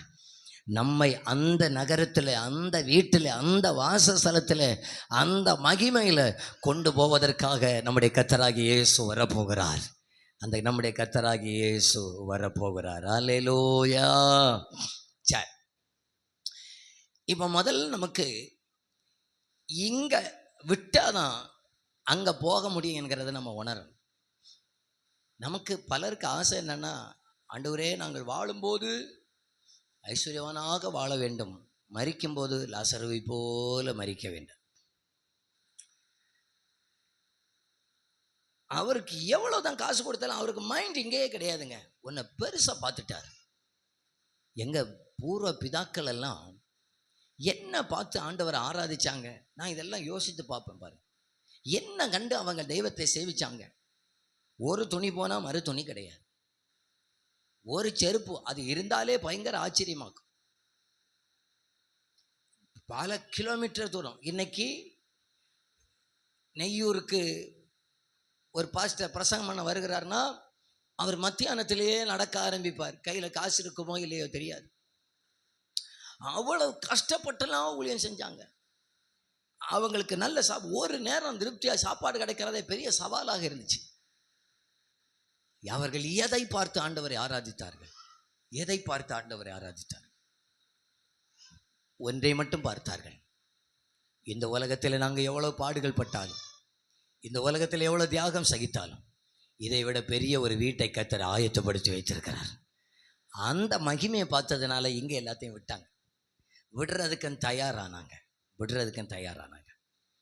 அப்போ எவ்வளவு ஆசீர்வதித்தாலும் இதுக்கு மேலே கண்ணு வைக்கக்கூடாது. இது எனக்கு வேணும், தேவைக்கு வேணும். என்னுடைய இருதயம் மட்டும் அங்கே போயிடக்கூடாது. என்னுடைய இருதயமெல்லாம் என்ன சொல்லணும்னா, என்னை இயேசுராஜா எப்பொழுது வருவீர், என்னை சேர்ப்பதற்காக எப்பொழுது வருவீர், அந்த எக்கால சத்தம் எப்பொழுது துணிக்கும், நான் எப்பொழுது மறுரூபமாக்கப்படுவேன், என் இயேசுவை நான் எப்பொழுது காண்பேன், என் மீட்பர் உயிரோடு இருக்கிறார், அவர் கடைசி நாளில் பூமியின் தூளில் வந்து நிற்பார் என்று சொன்னது போல் அந்த நம்பிக்கை, அந்த இருதயம் அங்கே வச்சிடணும். இருதயத்தை இங்கே வச்சிடவே கூடாது. இருதயத்தை அங்கே வச்சிடணும். இன்னைக்கு கரெக்டாக ஒரு 45 நிமிடங்கள் நான் பிரசங்கம் பண்ணுவேன். எல்லாரும் என்னை நல்ல கவனமாக கவனித்துக் கொள்ளுங்கள். இப்போ எத்தனை பேருக்கு நம்பிக்கை இருக்குது? கர்த்தர் எங்களுக்கும் ஒரு வீட்டை பரலோகத்தில் ஆயத்தப்படுத்தி வைத்திருக்கிறார் என நம்புகிறவங்க மட்டும் அங்கே வலது கரத்தை உயர்த்தி காட்டுங்க பார்க்கலாம். இப்போ கரத்தை உயர்த்தினவங்க நல்ல சத்தமாக ஒரு அல்லேலியா சொல்லிடுங்க. அந்த நம்பிக்கை இருந்துச்சுன்னா ஆண்டவர் நம்மை சேர்ப்பதற்கு எப்படி வருவார், என்றைக்கு வருவார், அவர் வரும்போது என்ன சம்பவிக்கும் என்பதெல்லாம் குறித்து அடுத்த ஒரு 40-42 நிமிடங்களிலே நான் சொல்லி முடித்து விடுகிறேன். எல்லாரும் என்னை கவனித்துக் கொள்ளுங்கள். நான் பொதுவாகவே பேசுகிறேன். முடிந்த அளவுக்கு வசனங்களை நானே சொல்லி விடுகிறேன், நேரம் பத்தாது என்பதற்காக. நான் இப்போ இந்த நகரத்தை குறித்து ஆண்டவர் நமக்கு சொன்ன வாக்கு தத்தங்கள் எல்லாரும் அப்படியே நம்ம வாசிச்சிடலாம். யோவான் சுவிசேஷ புத்தகம் நீங்கள் எடுத்தால் என் கூட வாசிங்க, இல்லைன்னா முடிந்த அளவுக்கு நானே வாசிச்சுட்டு போயிடுவேன். யோவான் சுவிசேஷ புத்தகம் 14வது அதிகாரம் 2-3 வசனங்கள். என் பிதாவின் வீட்டில் அநேக வாசஸ்தலங்கள் உண்டு, அப்படி இல்லாதிருந்தால் நான் உங்களுக்கு சொல்லியிருப்பேன். ஒரு ஸ்தலத்தை உங்களுக்காக ஆயத்தம் பண்ண போகிறேன். நான் போய் உங்களுக்காக ஸ்தலத்தை ஆயத்தம் பண்ணின பின்பு நான் இருக்கிற இடத்திலே நீங்களும் இருக்கும்படி நான் மறுபடியும் வந்து உங்களை என்னிடத்தில் சேர்த்து கொள்ளுவேன். இப்போ ஆண்டவர் என்ன சொல்றாருன்னா, நான் ஒரு இடத்தை உங்களுக்காக ஆயத்தப்படுத்த போகிறேன். அந்த இடத்தை ஆயத்தம் பண்ணின பின்பு நான் இருக்கிற இடத்துல உங்களை வைத்திருப்பதற்காக நான் திரும்ப வருவேன் என்று சொன்னார். இது நமக்கு ஆண்டவர் கொடுத்த ஒரு பெரிய வாக்குத்தத்தம். ஒரு 2 வாக்குத்தத்தம் இதில் மறைந்திருக்கிறது. ஒன்று, எனக்காக ஒரு இடத்தை ஆயத்தப்படுத்துகிறார். 2வது, என்னை சேர்க்க அவரே வரப்போகிறார். எல்லாரும் என்ன பாருங்க, எனக்கு அதில் ரொம்ப பிடிச்ச சேர்த்து கொள்வதற்கு நானே வருவேன் என்று சொல்கிறார். மறுபடியும் நான் வந்து இப்போ என்ன பாருங்க, ஒரு ஒரு ஒரு நபர் ஒருவர் என்னிடத்தில் ஃபோன் பண்ணி சொல்லுகிறார், பாஸ்டர் எங்களுக்கு உங்கள் சர்ச்சுக்கு வரணும், எங்களுக்கு ரூட்டை சொல்லுங்கள், நாங்கள் அந்த இடத்துல அந்த ஜங்ஷனில் அல்லது இந்த இடத்துல இத்தனை மணிக்கு பஸ்ஸில் வந்து இறங்குறோம் அப்படின்னு சொன்னோம். நான் நேரம் இருந்தால் நான் போவேன், அல்லது என் கூட இருக்கிற சகோதரர்களை யாராவது அனுப்பிவிட்டு அவங்களை கூட்டி கொண்டு வாருங்கள் என்று சொல்லுவேன். இப்போ மிகப்பெரிய விவிஐபி ஒருவர் வருகிறார் என்று வைத்துக் கொள்ளுங்கள். நாங்கள் என்ன செய்வேன், என் கூட இருக்கிறவங்கள் அல்ல, நானே போய் அழைக்க போயிடுவேன். அப்படி தானே? ஆண்டவர் எகிப்தில் இருக்கிற ஜனங்களை வெளியே கொண்டு வருவதற்கு மோசையை அனுப்பி எகிப்தில் இருக்கிற ஜனங்களை வெளியே கொண்டு வந்தார். ஆனால் இந்த உலகத்தில் இருக்கிற தன்னுடைய சபையை சேர்த்து கொள்வதற்கு 2 தூதனை விட்டா போதுமா இருந்துச்சு. போய் என் ஜனத்தை கூட்டிட்டு வாடான்னு சொன்னா தூதர்களால் கண்டிப்பாக அதை செய்ய முடியும். ஆனால் நம்ம மேலே வச்ச அன்பினால சபையை சேர்ப்பதற்காக வேற யாரையும் அனுப்பவில்லை, அவரே வருகிறார். அவரே வர்றாருங்க. நம்மை கூட்டி கொண்டு போவதற்காக இயேசுவே வருகிறார். அது கர்த்தர் நமக்கு கொடுத்த பெரிய ஒரு வாக்குத்தத்தம். அது ஒரு பெரிய ஒரு ஆசீர்வாதம். சரி, இனி அவர் வரும்போது என்ன நடக்கும், என்ன எப்படி இருக்கும்? 1 தெசலோனிக்கேயர் 4வது அதிகாரம் 16-17 வசனங்களை நானே வாசிச்சிடுறேன், நானே சொல்லிடுறேன் நேரமாகிறதுனால. அந்த அந்த அந்த ஒவ்வொரு வார்த்தைகளை நம்ம விளக்கலாம். 1 தெசலோனிக்கேயர் 4:16-17. ஏனெனில் கர்த்தர் தாமே ஆரவாரத்தோடும் பிரதான தூதனுடைய சத்தத்தோடும் தேவ எக்காலத்தோடும் வானத்திலிருந்து இறங்கி வருவார். அப்பொழுது கிறிஸ்துவுக்குள் மரித்தவர்கள் முதலாவது எழுந்திருப்பார்கள். பின்பு உயிரோடு இருக்கும் நாமும் கர்த்தருக்கு எதிர்கொண்டு போக மேகங்கள் மேல் ஆகாயத்தில் அவரோடு கூட எடுத்துக்கொள்ளப்பட்டு இவ்விதமாய் எப்பொழுதும் கர்த்தருடனே கூட இருப்போம். என்னை பாருங்கள், இந்த 2 வசனத்திலிருந்து சில காரியங்களை உங்களுக்கு சொல்லுகிறேன். என்னவென்று சொன்னால், இயேசு வருகிறதான நேரத்தில் 3 சத்தங்கள் இங்கே கேட்கப்படும். எல்லாரும் சொல்லுங்க, முதல்ல இடது கையை உயர்த்துங்க பார்க்கலாம். இடது கையை உயர்த்துங்க. இடது கை, லெஃப்ட் ஹேண்டு. இந்த இடது கையை உயர்த்தி சொல்லுங்க பார்க்கலாம். கர்த்தர் தாமே ஆரவாரத்தோடும் சொல்லுங்க சத்தமா, பிரதான தூதனுடைய சத்தத்தோடும் தேவ எக்காலத்தோடும். திரும்ப நீங்க மட்டும் சொல்லுங்க. 1, அதுக்குள்ள மறந்தாச்சா? கர்த்தர் தாமே ஆரவாரத்தோடும். 2, பிரதான தூதனுடைய சத்தத்தோடு. 3 சத்தத்தை மறந்துடக்கூடாதுன்னா 9 மணி வரைக்கும். திரும்ப ஒரு வாட்டி கூட சொல்லுங்க பார்க்கலாம். நம்பர் 1, கர்த்தர் தாமே ஆரவாரத்தோடும். 2, பிரதான தூதனுடைய சத்தத்தோடு. 3, சரி கை கிளப்படுங்க. ஏன் தெரியுமா இடது கையை வைத்து சொன்னேன்? இப்போ இதை என்னுடைய இடது பக்கமாக வைக்கிறேன். இந்த ஒவ்வொரு சத்தங்களும் துணிக்கிறதான நேரத்தில் இந்த பூமியில் என்ன சம்பவிக்கும் என்பதை வலது பக்கமாக நான் சொல்லுகிறேன். 1, கர்த்தர் தாமே ஆரவாரம். இந்த ஆரவார சத்தம் கேட்கும்போது இந்த பக்கத்தில் என்ன நடக்கும்னு சொன்னால், கிறிஸ்துவுக்குள் மரித்தவர்கள் உயிரோடு கூட எழும்புவார்கள். முதலாவது அதான் ஃபர்ஸ்ட். அதையும் சொல்லிருங்க பார்க்கலாம். வலது கையை உயர்த்தி சொல்லுங்க. இப்போ கிறிஸ்துவுக்குள் மரித்தவர்கள் சொல்லுங்க சத்தமா, கிறிஸ்துவுக்குள் மரித்தவர்கள் உயிரோடு எழுந்திருப்பார்கள். எல்லாரும் என்ன கவனிங்க, நான் ஒரு ஆசீர்வாதமான பிரசங்கத்தை பண்ணி உங்களை உற்சாகம் பண்ணிட்டு போகிறதுக்காக வரல. நான் ஒரு சத்தியத்தை உங்களுக்கு உள்ளத்தில் விதைப்பதற்காக வந்திருக்கிறேன். ஆகையினால தூங்கலான்னு பார்த்தா வாய்ப்பில்லை, விடமாட்டேன். நான் எங்கேயுமே விடவே மாட்டேன். எனக்கு கூட்டத்தில் தூங்குறவங்க அப்புறம் கொஞ்ச காலம் எந்த கூட்டத்திலையும் தூங்க மாட்டார்கள். அப்படிப்பட்ட ஒரு ஆன்டிபயாட்டிக் மெடிசனை கர்த்தர் எனக்கு கொடுத்துருக்கிறார். சந்தோஷமா இருக்கீங்களா? சந்தோஷமா இருக்கிறீங்களா? கோவம்னா இல்லையா? அப்படியே தான் கோவம்ன்றனால ஒரு 9:15 பிறகு கோவப்படணும். அப்போ அதுக்கு நான் முன்னே கிளம்பி வீட்டுக்கு போயிடுவேன் நான். இப்போ எல்லாரும் என்ன கவனிங்க, இந்த கர்த்தர் தாமே ஆரவாரத்துக்கு பின்னால் என்ன நடக்கும்? கிறிஸ்துவுக்குள் மரித்தவர்கள். இப்போ எல்லாரும் என்ன கவனிங்க, அடையாளங்களை நான் பின்னதாக சொல்கிறேன், நேரம் இருந்துச்சுன்னா. இன்னைக்கு இயேசு சொன்ன முக்கியமான அடையாளங்கள் எல்லாம் நம்முடைய காலத்தில் நடந்து கொண்டிருக்கிறது. இந்த அடையாளங்கள் எல்லாம் நடந்து கொண்டிருக்கிறதான நேரத்தில் மத்திய வானத்தில் ஒரு சத்தம் கேட்கும். எக்கா அந்த அந்த ஆரவார சத்தம் கேட்கும். தமிழ் பைபிளில் ஆரவாரம் என்று இருக்கிறது, ஆனால் சரியான மொழிபெயர்ப்பு அல்லன்னு நான் நினைக்கிறேன். மலையாள பைபிள் எப்படி இருக்குன்னா கர்த்தாவு தான் கம்பீர நாதத்தோடும் என்று இருக்கிறது. திருவிவிலியத்தில் அதிகாரமுள்ள கட்டளையோடும் என்று இருக்கிறது. அது ஒரு கமாண்ட் ஆகும். Sound with authority, shout with command என்று இருக்கு. அதிகாரமுள்ள கட்டளையாக்கும். அந்த கட்டளை கொடுக்கிறதான நேரத்தில் கிறிஸ்துவுக்குள் மரித்த அத்தனை பேரும் உயிரோடு கூட எழும்பி வருவார்கள். அந்த நம்பிக்கையை கர்த்தர் நம்ம எல்லாருக்கும் தருவாராக. சுவிசேஷத்தை ஏற்றுக்கொண்ட அத்தனை பேருக்கும் நம்பிக்கை என்னவென்றால், நான் இயேசு வருவதற்கு முன்பாக மரித்தால் கூட அவர் வருகை நாளிலே கர்த்தர் என்ன உயிரோடு கூட எழுப்புவார். அதை இயேசுவால செய்ய முடியும். எத்தனை பேர் நம்புகிறீங்க? நான் இப்படி கேட்கிறேன்னு, 2000 வருஷமாக இந்த உலகத்தில் எத்தனையோ பரிசுத்தவான்கள் மரித்தார்கள். இயேசு வர்றதான நேரத்தில் அத்தனை பரிசுத்தவான்களும் உயிரோட எழும்பி வருவார்கள்னு நம்புறீங்களா? நம்புறீங்களா? உங்களை கொஞ்சம் ஒரு கலக்கத்தை உண்டாக்கட்டா? 2000 வருஷத்துக்கு முன்னால் எத்தனையோ மிஷினரிகளை பசியோடு இருக்கிற ஆகாரங்களுக்கு போட்டாங்க. எலும்பு கூட மிச்சம் இல்லை. அவங்க உயிரோட வருவாங்களா? சின்ன சந்தேகம் வந்து. எத்தனையோ பேரை கம்பங்களில் கட்டி வைத்து தீயிட்டு கொளுத்தி சாம்பலாக மாற்றினார்கள். அவர்கள் உயிரோடு கூட வருவார்களா? எத்தனையோ பேருடைய கல்லறையே இல்லாமல், அட்ரஸே இல்லாமல் மாறி இருக்கிறார்கள். இயேசு வரும்போது அவர்கள் உயிரோட வருவார்களா? முதல்ல வருவார்னு தான் நினைச்சேன். இப்போ நீர் சொல்றதை பார்த்தா ஒரு சின்ன சந்தேகம் வந்துட்டு. எப்படின்னு சொல்றேன், கொஞ்சம் கலங்கட்டும் கிடந்து. கலங்கினா தானே தெரியும். என்னன்னு சொன்னா, நமக்கு கிடைத்த மிகப்பெரிய நம்பிக்கை என்னவென்றால், இயேசு கிறிஸ்து இந்த பூமியில வாழ்ந்த காலத்துல மரித்த 3 பேரை உயிரோட கூட எழுப்பினார் ஊழியத்தில். யாராவது சொல்லுங்க பார்க்கலாம் டக்குன்னு. 3 பேரையும். 1 லாசரு, 2 12 வயசு பிள்ளை எவருடைய மகள், 3 நாயின் ஒரு விதவையுடைய மகன். 3 பேரை உயிரோடு எழுப்பினார். இந்த 3 பேரை உயிரோட எழுப்பினதை ஒரு நிழலாக ஆண்டவர் காட்டி விட்டு, என்னால் எழுப்ப முடியும் அப்பான்னு சொல்லி காட்டார். ஏன் ஆண்டவர் வேணும்னு சொல்லியே லாசருவை 4 நாள் கழிச்சு போய் எழுப்பினார்னு தெரியுமா? அந்த காலத்தில் இருந்த யூதர்கள் என்ன தெரியுமா நினைச்சாங்க?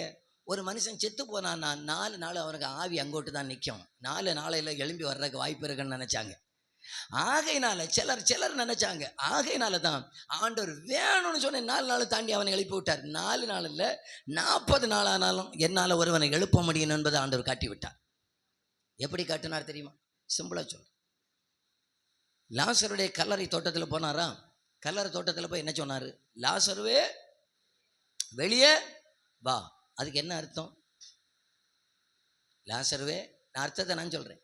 லாசருவே நீ மட்டும் வா, வேற ஒருத்தனை வெளியே வர வேண்டான்னு அர்த்தம். அங்கே மட்டும் போய் மரித்தவர்களே இங்கே எழும்பி வாருங்கள்னு சொல்லியிருந்தாருன்னா நான் நம்புகிறேன், லாசருக தாத்தாக அம்மா, அப்புறம் பாட்டி, அத்தனை பேரும் எழும்பி வந்திருப்பாங்க. நீங்கள் நம்புறீங்களா? சரி, நம்ம பாட்டு போங்க. அடுத்த ஆளை பார்ப்போம். அடுத்த ஆள் யாரு? அடுத்த ஆள் உயிரோட எழுப்பினது 12 வயசு பிள்ளை எவீருடைய மகள். அந்த பிள்ளைய போய் எழுப்பினாரு. என்ன தெரியுமா சொன்னாரு? தலித்தா கூமி. எல்லாரும் சொல்லுங்க, தலித்தா கூமினா என்ன அர்த்தம்? செருப்பண்ண எழுந்துரு. பார்த்தீங்களா, பாதியை விழுங்கிட்டோம். தலித்தா கூமின்னு சொன்னா என்ன அர்த்தம்னு தெரியுமா? என்ன அர்த்தம் தெரியுமா? மார்க்கு சுவிசேஷம் 6வது அதிகாரத்தில் 5வது அதிகாரம் 41வது வசனத்தை தெளிவாக வாசிங்க பார்க்கலாம். பிள்ளையின் கையை பிடித்து தலித்தாகுமி என்றார். அதற்கு என்ன அர்த்தம்? அதற்கு சிறு பெண்ணே எழுந்திரு, அப்புறம் என்று பாதியை ஒழுங்கிட்டேன். பார்த்தீங்களா என்ன அர்த்தம்னா, சிறு பெண்ணே எழுந்திருன்னு சொல்லி உனக்கு சொல்கிறேன், வேற ஒரு பிள்ளைக்கும் சொல்லலை, நீ மட்டும் வான்னு அர்த்தம். ஆண்டவர் இந்த மரித்தவங்களை உயிரோட எழுப்பின நேரத்தில் ரொம்ப கேர்ஃபுல்லாக எழுப்பினார். இப்போவாவது நம்புறீங்களா? அங்கே போய் மரித்தவர்களே எழும்பி வாங்கன்னு சொன்னால் எவிருக்க தாத்தாவும் பாட்டியும் கூட எழும்பி வர்றதுக்கு வாய்ப்பு இருக்குன்னு நம்புறீங்களா? நம்புறவங்க ஒரு அல்லேலியா சொல்லுங்க பார்க்கலாம். சரி, நம்பாட்டு போங்க. மூணாவது ஆளை பார்ப்போம். மூணாவது ஆள் யாரு? நாயினூர் விதவையினுடைய மகன். இயேசு வந்தார், பிள்ளை வாலிப பையனை தூக்கிட்டு வர்றாங்க. கிட்ட வந்தார், பாடையை தொட்டார், அதை சுமந்தவர்கள் அங்க வந்து என்ன சொன்னார்? வாலிபனே, வாலிபனே எழுந்திரு. அங்கேயும் விழுங்கிட்டு பார்த்தீங்களா பாதிய? என்ன தெரியுமா சொன்னார்? லூக்கா 7:14. கிட்ட வந்து பாடையை தொட்டார், அதை சுமந்தவர்கள் நின்றார்கள். வாலிபனே எழுந்திரு என்று இங்கே டிஸ்பிளேல இருக்கு பாருங்க. வாலிபனே எழுந்திரு என்று உனக்கு சொல்றப்ப வேற ஒரு பயலுக்கும் சொல்லலன்னு அர்த்தம். இப்பவாவது புரியுதா உங்களுக்கு? புரிஞ்சவங்க மட்டும் ஒரு ஆமேன்னு சொல்லுங்க பார்க்கலாம். எப்பா லாசரை எழுப்புனது கல்லறை தோட்டத்தில், 12 வயசு பிள்ளை எழுப்பினது வீட்டில், வாலிபனை எழுப்பினது ரோட்டில். மரித்தவர்கள் கல்லறை தோட்டத்தில் அடக்கம் பண்ணப்பட்டிருக்கலாம், அல்லது வீட்டுக்குள்ள அடக்கம் பண்ணப்பட்டிருக்கலாம், ரோட்டில் அடக்கம் பண்ணப்பட்டிருக்கலாம். ரட்சிக்கப்பட்ட தேவ பிள்ளைகளுக்கு ஒரு நம்பிக்கை உங்களுக்கு சொல்லுகிறேன். கர்த்தராகி இயேசு கிறிஸ்து வருகிற நேரத்தில் இவர்கள் அன்றைக்கு ஒரு நிழலை காட்டி விட்டார். அவங்கெல்லாம் கொஞ்ச நாள் வாழ்ந்துட்டு திரும்ப மரிச்சாங்க. என்னால் உயிரோட எழுப்ப முடியும் என்பதற்கு ஒரு நிழலை காட்டினார். இனி ரியல் ஒன்று வரும். என்ன தெரியுமா சொல்லுவார்? கிறிஸ்துவுக்குள் மரித்தவர்களே, அந்த கம்பீர சத்தம், அந்த சத்தம் இங்கே ஏறி வாருங்கள் என்று அழைக்கிறதான நேரத்தில் கிறிஸ்துவுக்குள் மரித்த அத்தனை பரிசுத்தவான்களும் உயிரோடு கூட எழும்பி வருவார்கள். கை தட்டி ஒரு அல்லேலூயா சொல்லிருங்க பார்க்கலாம். கைகளை தட்டி நல்ல ஒரு அல்லேலூயா ஆர்ப்பரிப்போட சொல்லிருங்க பார்க்கலாம். ஸ்தோத்திரம், ஸ்தோத்திரம். என் அன்புக்குரியவர்களே, ஒருவேளை ஆண்டோடைய வருகை தாமதமாகி இன்னைக்கு 2026 2126 என்று சொல்லி ஒன்று இருக்குமே, ஆனால் இன்றைக்கு நாம் இருக்கிற ஒருவரும் இருக்க மாட்டோம். சரிதானா? இன்றைக்கு நாம் இருக்கிற ஒருவரும் இருக்க மாட்டோம். 2126 என்று ஒன்று இருக்குமே, ஆனால் ஒருவர் இருக்க மாட்டோம். எப்போ போகிறோன்னு தெரியாது, எப்போ வாரோன்னு தெரியாது. ஆனால் போகிறதுக்கு முன்னால் எனக்கு ஒரு மரணம் சம்பவிக்குமே, ஆனால் பரலோகம் அங்கீகரிக்கணும், கிறிஸ்துவுக்குள்ளான மரணமாக இருக்கணும்னு சொல்லிட்டு தான் மரிக்கணும்னே. நம்ம இன்றைக்கி என்ன தெரியுமா நினைக்கிறோம்? கிறிஸ்துவுக்குள்ளான மரணம், கிறிஸ்துவுக்குள்ளான மரணம் என்ன, அது என்ன நினைக்கிறோன்னா, அது எனக்கு கல்லறையில் ஒரு சிலுவை வைக்கணும், அதுக்கப்புறம் அங்கே ஒரு வசனம் வைக்கணும், இந்த கல்லறையில் சிலுவையும் வசனம் வச்சா எனக்கு மரணம், கிறிஸ்துவுக்குள்ளான மரணம் நாங்கள் சில நினைக்கிறாங்க. கிறிஸ்துவுக்குள்ளான மரணம் ஒரு மனுஷனுக்கு கிடைக்கணும்னா முதல்ல அந்த மனுஷன் கிறிஸ்துவுக்குள்ளாக பிறக்கணும். அது தான் ஞானஸ்நானம்னு சொல்லுகிறோம். ஒருவன் ஜலத்தினால மறுபடியும் பிறக்கணும்னு சொல்லப்பட்டிருக்கு. திரும்ப இப்படி உங்களுக்கு புரியுற போல சொல்லட்டுமா? நான் சொல்கிறத ஒரு வாட்டி சொல்கிறேன், புரியுதான்னு பாருங்கள். இந்த உலகத்திலே ஒரு முறை பிறந்தால் 2 மரணம், 2 முறை பிறந்தால் 1 மரணம். புரிஞ்சா? ஒரு வாட்டி கூட சொல்லி பார்க்குறேன், யோசித்து பாருங்க. இந்த உலகத்தில் ஒரு முறை பிறந்தால் 2 மரணம், 2 முறை பிறந்தால் 1 மரணம். புரிஞ்சா? புரியல? புரிகிற போல இப்போ சொல்கிறேன். ஒரு முறை பிறந்தால் 2 மரணம். எப்படி? இந்த உலகத்தில் நம்ம எல்லாரும் தாயினுடைய வயிற்றிலே பிறக்கிறோம், அது ஒரு பிறப்பு. அப்படியே பாவியாகவே பிறந்தோம், பாவியாகவே வாழ்ந்தோம், பாவியாகவே மரித்தோம் அப்படின்னு சொன்னால் நமக்கு 2 மரணம். ஒன்று, எல்லா மனுஷனும் மரிக்கிறது போல இந்த சரீரத்திலே மரிக்கிற மரணமும் உண்டு. 2வதாக வெளிப்படுத்தின விசேஷம் 20 சொல்லப்பட்டிருக்கிற அக்கினியும் கந்தகமும் எரிகிற கடலிலே தள்ளப்படுவார்கள், அது 2வது மரணம். அந்த மரணத்திலையும் அவர்கள் அகப்படுவார்கள். என்ன பாருங்க, என்னையே பாருங்க, நான் சொல்லி முடிச்சிடுறேன். இந்த உலகத்தில் ஒரு மனுஷன் 2 முறை பிறந்தால் 1 மரணம். எப்படி 2 முறை பிறந்தால்? நான் என்னுடைய தாயின் வயிற்றிலே முதலாவதாக பிறந்தேன். எனக்கு வயது வந்ததான நேரத்தில் நான் என்னுடைய பாவத்தை உணர்ந்து இயேசு கிறிஸ்துவை இரட்சகராக ஏற்றுக்கொண்டு நான் தண்ணிக்குள்ள இறங்கி மூழ்கி ஞானஸ்நானம் எடுத்து ஞானஸ்நானத்தினாலையும் பிறந்து 2வது ஒரு பிறப்பை பிறந்ததினால ஒருவேளை இயேசுடைய வருகை தாமதிக்குமே, ஆனால் எனக்கும் இந்த மரணம் கிடைக்குமே தவிர நரகத்துக்கு போகுதல் என்கிற மரணம் எனக்கு கிடைக்காது. அப்போ கிறிஸ்துவுக்குள்ளாக மரணம் எனக்கு கிடைக்கணும்னா முதல்ல நான் கிறிஸ்துவுக்குள்ளாக பிறக்கணும். சிலர் கிறிஸ்துவுக்குள்ளாக பிறப்பாங்க, கிறிஸ்துவுக்குள்ளாக வாழ மாட்டாங்க. 2வது கிறிஸ்துவுக்குள்ளாக வாழணும். கிறிஸ்துவுடைய சிந்தை, கிறிஸ்துவுடைய சுபாவம், கிறிஸ்துவுடைய போதனை, கிறிஸ்துவுடைய வழிகாட்டுதலின்படி கிறிஸ்துவுக்குள்ளாக வாழணும். அவர்களுக்கு கிடைக்கிற மரணத்துடைய பேர் தான் கிறிஸ்துவுக்குள்ளான மரணம். கிறிஸ்துவுக்குள்ளாக மரிக்கிறவர்கள் பாக்கியவான்கள் என்று எழுது. கிறிஸ்துவுக்குள்ளாக மரிக்கிற ஒரு தேவ பிள்ளை பாக்கியவான். இன்னைக்கு நம்ம மாவட்டத்தில் 1ஆம் நம்பர் குடிகாரனுடைய கல்லறையிலையும் எழுதி வச்சிருக்கு, நல்ல போராட்டத்தை போராடி ஓட்டத்தை முடித்து விசுவாசத்தை காத்து கொண்டு நீதியின் கிரீடம் வைக்கப்பட்டிருக்கிறது. அவனுக்கே நீதியின் கிரீடம்னா பழைய பரிசுத்தவான்கள் எல்லாம் என்ன எங்கே போகிறதோ. எங்கள் ஊரில் நடந்த கதையை சொல்கிறேன், ஊர் எங்கன்னு கேட்டுறாதீங்க. எங்கள் ஊரில் ஒரு ஆள் இறந்தார் பாருங்க. என்னைக்கு இறந்தார் தெரியுமா? இந்த குட் ஃப்ரைடே இருக்குது தெரியுமா? குட் ஃப்ரைடேக்கு ஈஸ்டருக்கு இடையில அந்த சனிக்கிழமைக்கு அன்னையே இறந்தார். அவர் காலையில் இறந்தார். அவர் எப்படி இறந்தாருன்னா, சொத்தெல்லாம் வித்துட்டார். நல்ல மனுஷன், ஆனால் குடிக்கு அடிமையாயிட்டார். சில தகாத பழக்கங்கள் இருந்தது. அடிமையாகி இப்போ அவருக்கு கிட்னி, லிவர், லங்ஸ் எல்லாம் போச்சு. காஸ்மோவில் இருந்தாங்க, கைவிட்டாங்க. அப்புறம் கிம்ஸுக்கு போனாங்க, கைவிட்டாங்க. 3 பொம்பளை பிள்ளைங்க, எல்லாம் கஷ்டப்பட்டு அப்புறம் கடைசியில் இந்த மனுஷன் பார்த்து கொண்டு வருவாங்க, திரும்ப குடிச்சிடுவார். இன்னும் குடிச்சா செத்துருன்னு சொல்லி அப்படியே வர, திரும்ப குடிச்சு திரும்ப சிக்கவர், திரும்ப. ஐயோ, ஒரு கட்டத்தில் அந்த குடும்பத்தில் அந்த மனுஷன் இருந்து இப்படி வேதனைப்படுத்தினதை விட போயிட்டா போதும் அப்படிங்கிற நிலைமைக்கு வந்தாச்சு. அப்படி மரித்தவர் என்னைக்கு தெரியுமா மரித்தார்? ஈஸ்டருக்கு முந்தின நாள் மரித்தார். சனிக்கிழமை காலையில் மரித்தார். அங்கே அடக்கம் பண்ணுறதுக்கு ஒரு பிளாக் பெல்ட் கட்டிட்டு ஒருத்தர் வந்தார்.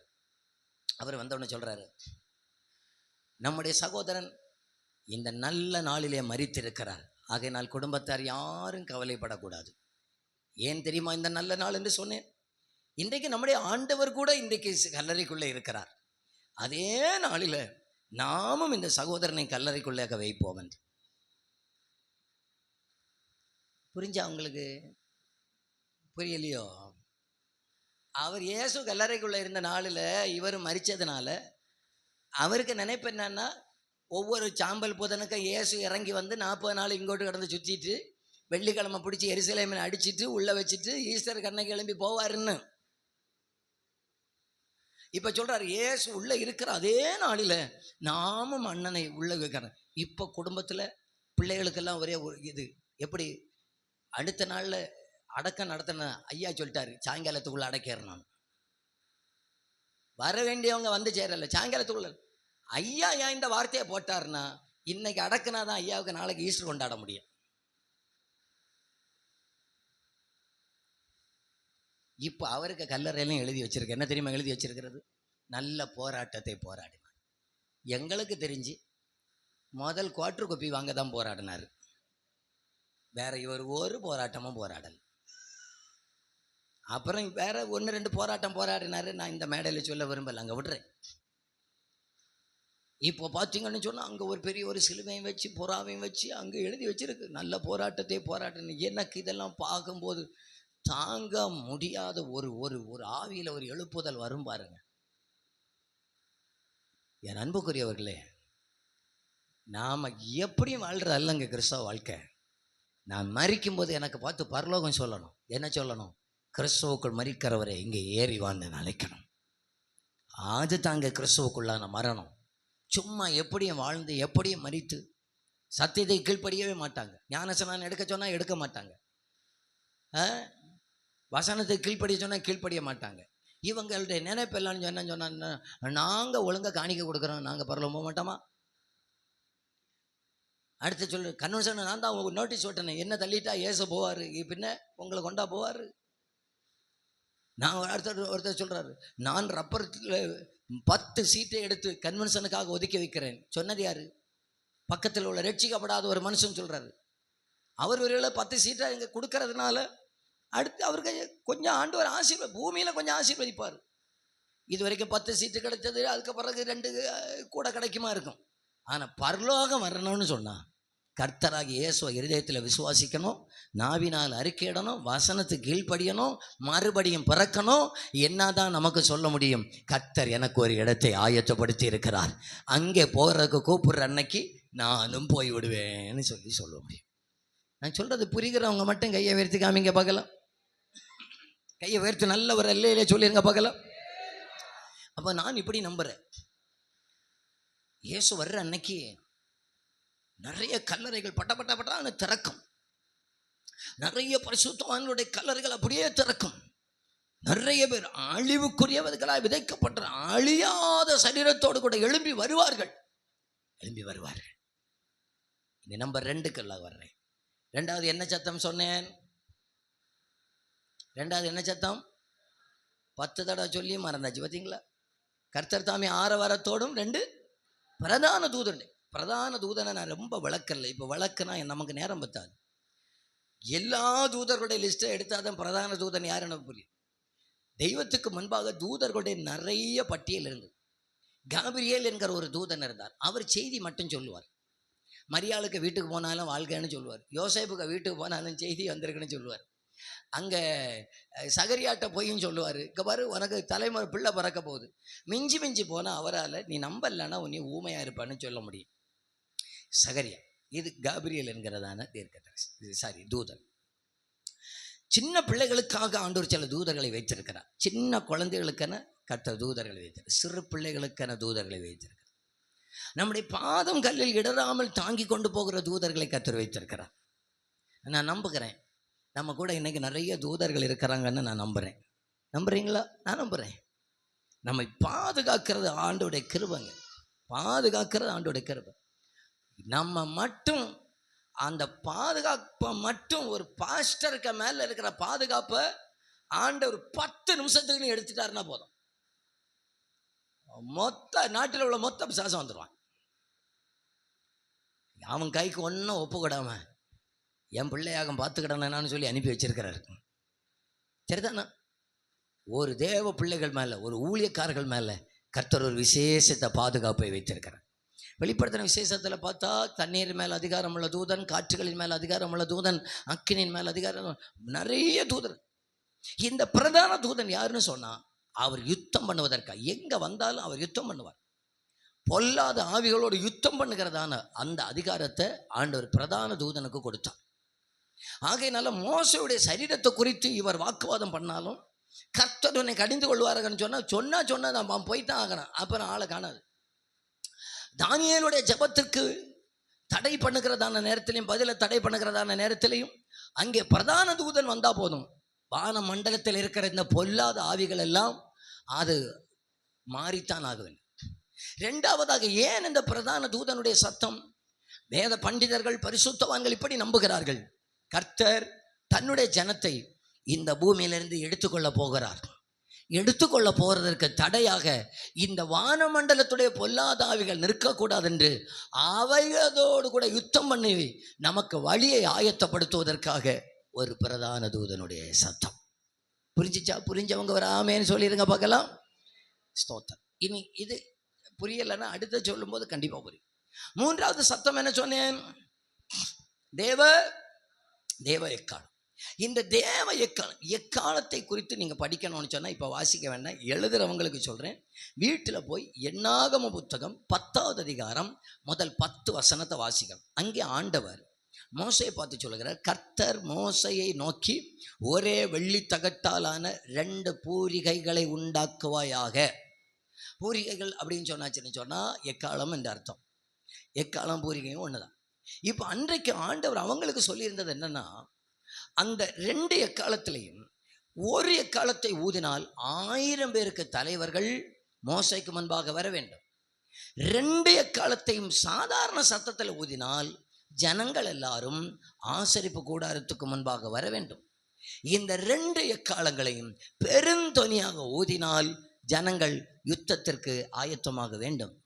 இந்த 2 எக்காலங்களையும் நெடுந்தொனியாக ஊதினால் ஜனங்கள் பிரயாணம் பண்ணுவதற்கு ஆயத்தமாக வேண்டும்.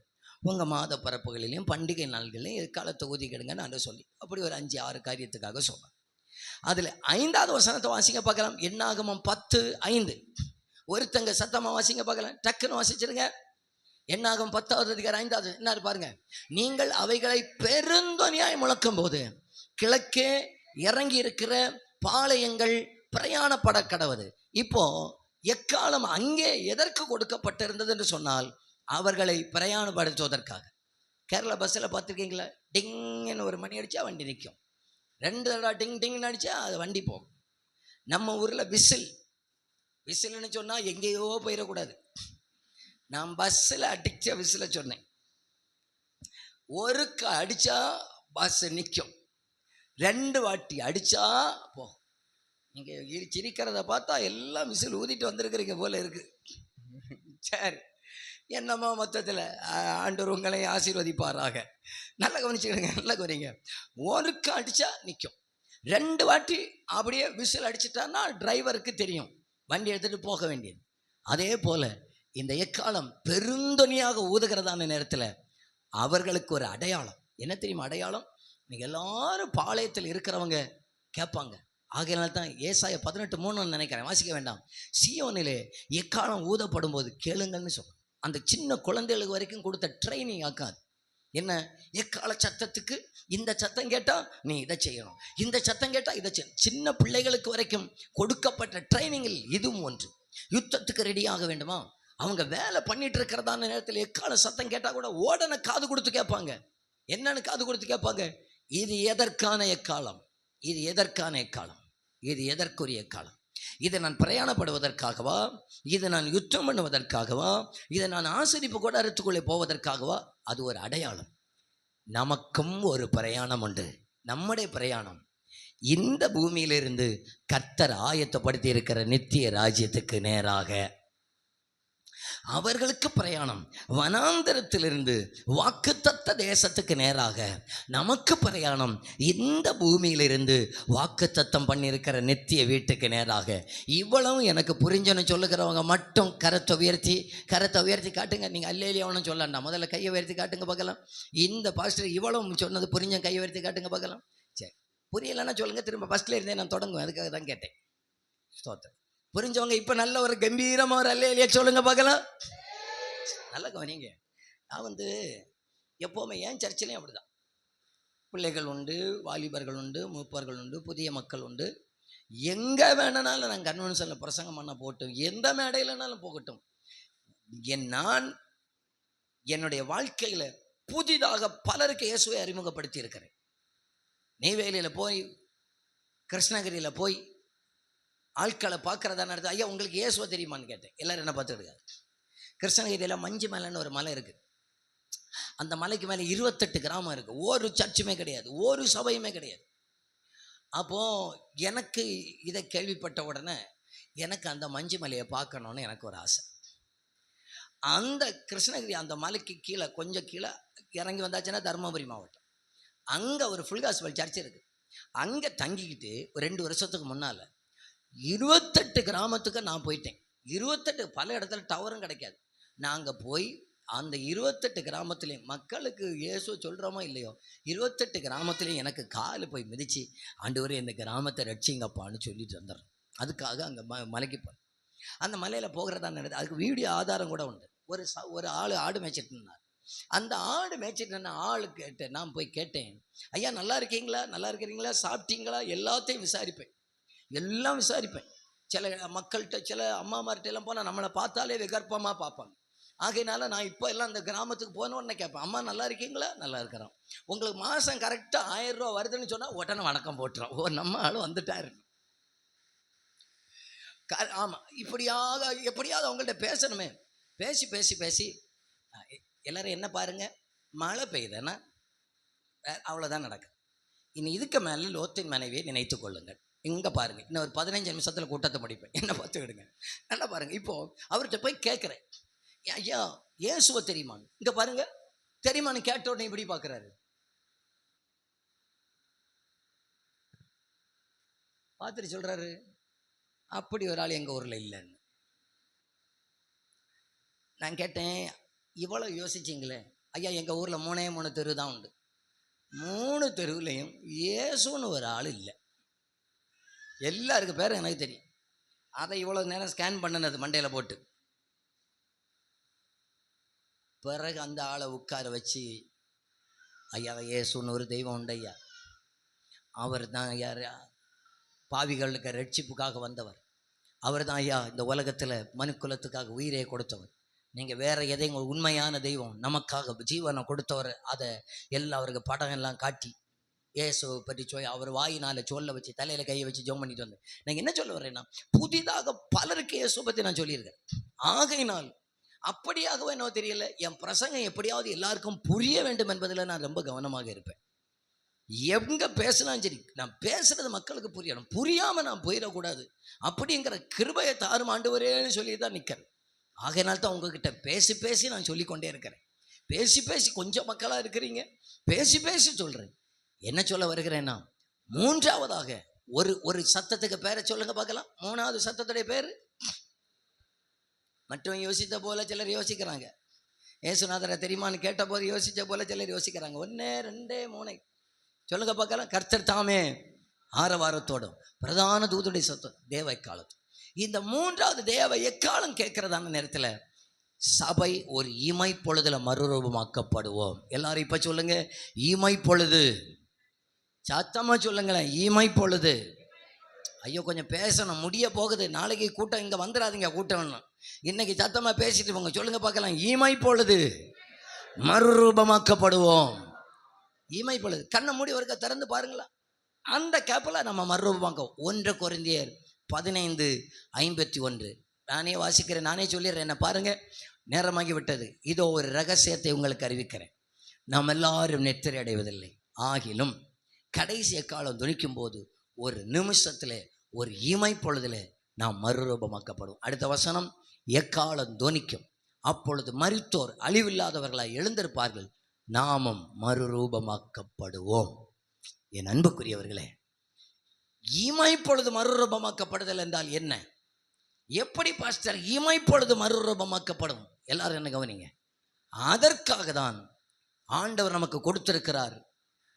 எபேசியர் 4:30 அன்றியும் மீட்கப்படும் நாளுக்கென முத்திரையாகப்பட்ட தேவனுடைய பரிசுத்த ஆவி, நமக்குள்ள இருக்கிற பரிசுத்த ஆவியானவர் இருக்கிறாரே, இந்த பரிசுத்த ஆவியானவர் எனக்குள்ள இருந்து செய்கிற காரியம்தான் என்னவென்று சொன்னால், என்னை மறுரூபமாக்குகிறவராக இருக்கிறார். என்னை மறுரூபமாக்குகிறவராக இருக்கிறார். என்ன பாருங்க, இப்போ இங்க பாஸ்டர் ஒரு மேட்டு போட்டிருக்கிறாங்க இங்க ஸ்டேஜில்.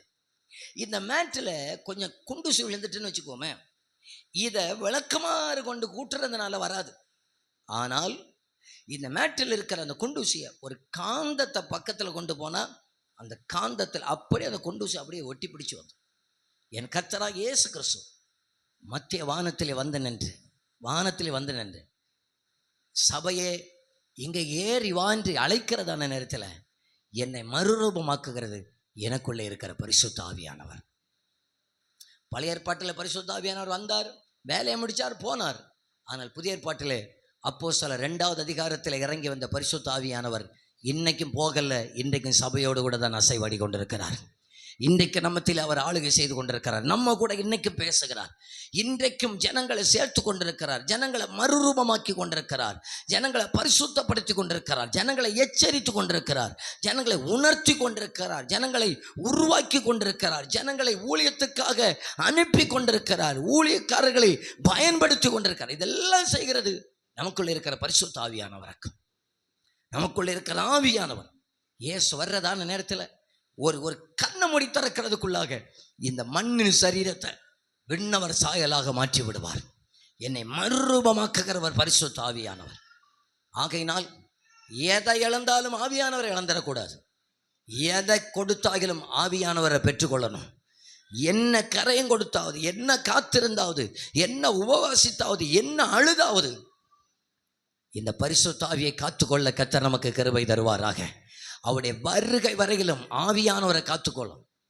நம்ம பல நேரத்தில் ஆவியானவர்னு சொன்னாலே அவர் 2 கை தட்டுவதற்கும் 2 அந்நிய பாஷை பேசுவதற்கும் தீர்க்க தரிசனம் சொல்லுவதற்கும் மட்டும்தான் ஆவியானவர். நோ, ஆவியானோட உண்மையான விலை என்னைக்கு தெரியும்னு சொன்னால், கடைசி எக்காலம் துணிக்கும் போது தெரியும். நம்ம ஒரு இமை பொழுதுல மறுரூபமாக்குறதான நேரத்தில் தெரியும். எப்படி அந்த ஒரு கண்ணை மூடி திறக்கிறதுக்குள்ளாக கர்த்தர் நம்மை மறுரூபமாக்கி விடுவார். அப்படியே மறுரூபமாக்கி விடுவார். சரி, இத்துடன் அந்த வசனத்தை அப்படியே விளக்கி, வானத்திலிருந்து இறங்கி வருவார். எந்த வானத்திலிருந்து எந்த வானத்துக்கு வருவார் பேசுறதுக்கு நேரமல்ல, விட்டு விடுகிறேன். இப்போ அடுத்ததாக நான் செய்தியுடைய அடுத்த பகுதிக்கு நேராக வருகிறேன். என் அன்புக்குரியவர்களே, என் கர்த்தர் ஒரு இமை பொழுதுல மறுரூபமாக்குவார். அதை நமக்குள்ள இருக்கிற ஆவியானவரே செய்வார் என்று நான் சொன்னேன் இல்லையா? இந்த ஆவியானவரை நம்ம 2 காரியத்தில் அவரை வேதனைப்படுத்தலாம். ஒன்று, மீட்கப்படும் நாளுக்கென முத்திரையாக பெற்ற பரிசுத்த ஆவியை துக்கப்படுத்தலாம். 2, அந்த ஆவியை அவித்து போடலாம். அவருக்கு பிரியமில்லாததை சொன்னால், செய்தால், பேசினால், பிரியமில்லாதபடி நடந்தால் துக்கப்படுவார். அவருடைய நம்மோடு என்னோடு கூட பேச விரும்புகிறார். அவருடைய வார்த்தைக்கு செவி கொடாமற் போனால் நான் அவரை அவித்து போடுகிறேன். எப்படி எரிகிற ஒரு தீயில தண்ணி எடுத்து ஊற்றுக்கிறேன், அதே போல தான் அவர் எனக்குள்ளே இருந்து பேசிக்கொண்டே இருப்பார், போராடுவார், என்னோடு கூட உறவாடுவார் நினைப்பார். ஆனால் நான் அதுக்கு செவி கொடாத நேரத்தில் என் விருப்பத்தை நீங்கள் செய்யுங்க, உங்கள் விருப்பத்தை நான் செய்ய முடியாது அப்படிங்கிற நிலைமையில் வர்றதான நேரத்தில் அந்த ஆவியானவரை நாம் அவித்து போடுகிறோம்.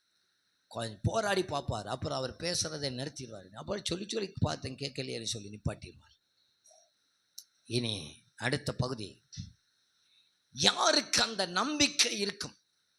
இயேசு வந்தா பரலோகம் போயிடலாம் அப்படிங்கிற நம்பிக்கை யாருக்கு தெரியுமா இருக்கும்? யார் தெரியுமா தைரியமா சொல்லலாம், இன்னைக்கு இயேசு வந்தா நான் பரலோகம் போயிடுவேன் ஐயா, கடைசி காலம் தொனித்தால் இன்றைக்கு தொனிக்குமே, ஆனால் பரலோகம் போயிடுவேன் ஐயா. அந்த நம்பிக்கை யாருக்கு தெரியுமா இருக்கும்? அந்த வசனத்தை வாசித்துருவோம். 2 கொரிந்தியர் 1வது அதிகாரம், அதனுடைய 22வது வசனம். அவர் நம்மை முத்திரித்து நம்முடைய இருதயங்களில் ஆவி என்னும் அச்சாரத்தையும் கொடுத்திருக்கிறார். எல்லாரும் சொல்லுங்க, அச்சாரம் என்கிற ஆவி. பேசுங்க, கொஞ்சம் கூட ஒரு வாட்டி கூட சொல்லுங்க, அச்சாரம் என்கிற ஆவி. அச்சாரம்னா என்னது? அச்சாரம்னு சொன்னா என்னது? ஒருத்தர் சொன்னார், அச்சாரம் என்கிறது தான் டயர்ன்னு, அது இருந்தால் தான் வண்டி ஓடணும்னு சொல்லி. அச்சாரம் என்கிறதுடைய அதோடைய கிரீக்கிலிருந்து எடுக்கிற வார்த்தையுடைய அர்த்தம் என்ன தெரியுமா? டவுன் பேமெண்ட்னு அர்த்தம், அல்லது அட்வான்ஸ்னு அர்த்தம். எக்ஸாம்பிள் சொல்கிறேன். இப்போ பக்கத்தில் ஒரு பிளாட் இருக்கிறது, அந்த பிளாட்டுடைய விலை 10 லட்சம்னு வச்சுக்கோமே. அந்த 10 லட்சம் மதிப்புள்ள அந்த பிளாட்டுக்கு அட்வான்ஸாக நம்ம முதல்ல 1 லட்ச ரூபா கொடுக்குறோம் இல்லையா? 1 லட்ச ரூபாய் கொடுக்குறோம். மீதி 9 லட்சத்தை நம்ம எப்போ தெரியுமா கொடுப்போம்? என்னைக்கு நம்ம எக்ரிமெண்ட் பண்ணுறோமோ அன்றைக்கு மீதி 9 லட்சத்தை கொடுப்போம். ஒரு மனுஷன் இந்த உலகத்தில் வாழும் போதே எந்த ஒரு மனுஷன் ஆராதனைகளில் ஆவியின் பிரசன்னத்தை உணர முடிகிறதோ அந்த மனுஷன் கண்டிப்பாக நீங்கள் நினைத்து கொள்ளுங்கள், கர்த்தர் என்னை அச்சாரம் அட்வான்ஸை என் மேல போட்டாச்சு. ஆமேன் தானா? புரிகிறா? ஒரு ஆமேன்னு சொல்லுங்க பார்க்கலாம். என் மேல அந்த தேவ பிரசன்னத்தை, ஆவியானுடைய பிரசன்னத்தை உணர முடிகிறது. என்னால் ஆவியானுடைய சத்தத்தை கேட்க முடியுது, என்னால் தேவ பிரசன்னத்துக்குள்ளே வாழ முடியுது. நினைச்சுக்கோங்க, என் மேல அச்சாரம் போட்டாச்சு, அட்வான்ஸ் போட்டாச்சு. இங்கே ஆண்டவர் நமக்கு கொடுத்த மகிமை ஒரு டவுன் பேமெண்ட். இதோடைய ஒரிஜினல் மகிமையை கர்த்தர் பரலோகத்தில் நமக்காக வைத்திருக்கிறார். நாங்கள் எங்கள் சர்ச்சில் நடந்த காரியத்தை சொல்லுகிறேன். இந்த எங்கள் பிள்ளைகள் தான் எங்கள் சர்ச்சில் நாங்களே பேசியிருக்கிறோம். சில நேரத்தில் ஆராதனை எங்களால் முடிக்கவே தோன்றாது, அவ்வளோ தேவ பிரசன்னமாக இருக்கும்.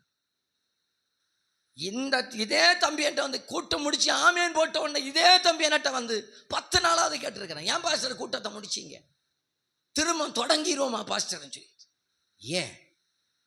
அந்த ஆவியானுடைய பிரசன்னத்துக்குள்ளாக எங்களை மகிழ பண்ணுகிறது, எங்களை களிகூற பண்ணுகிறது.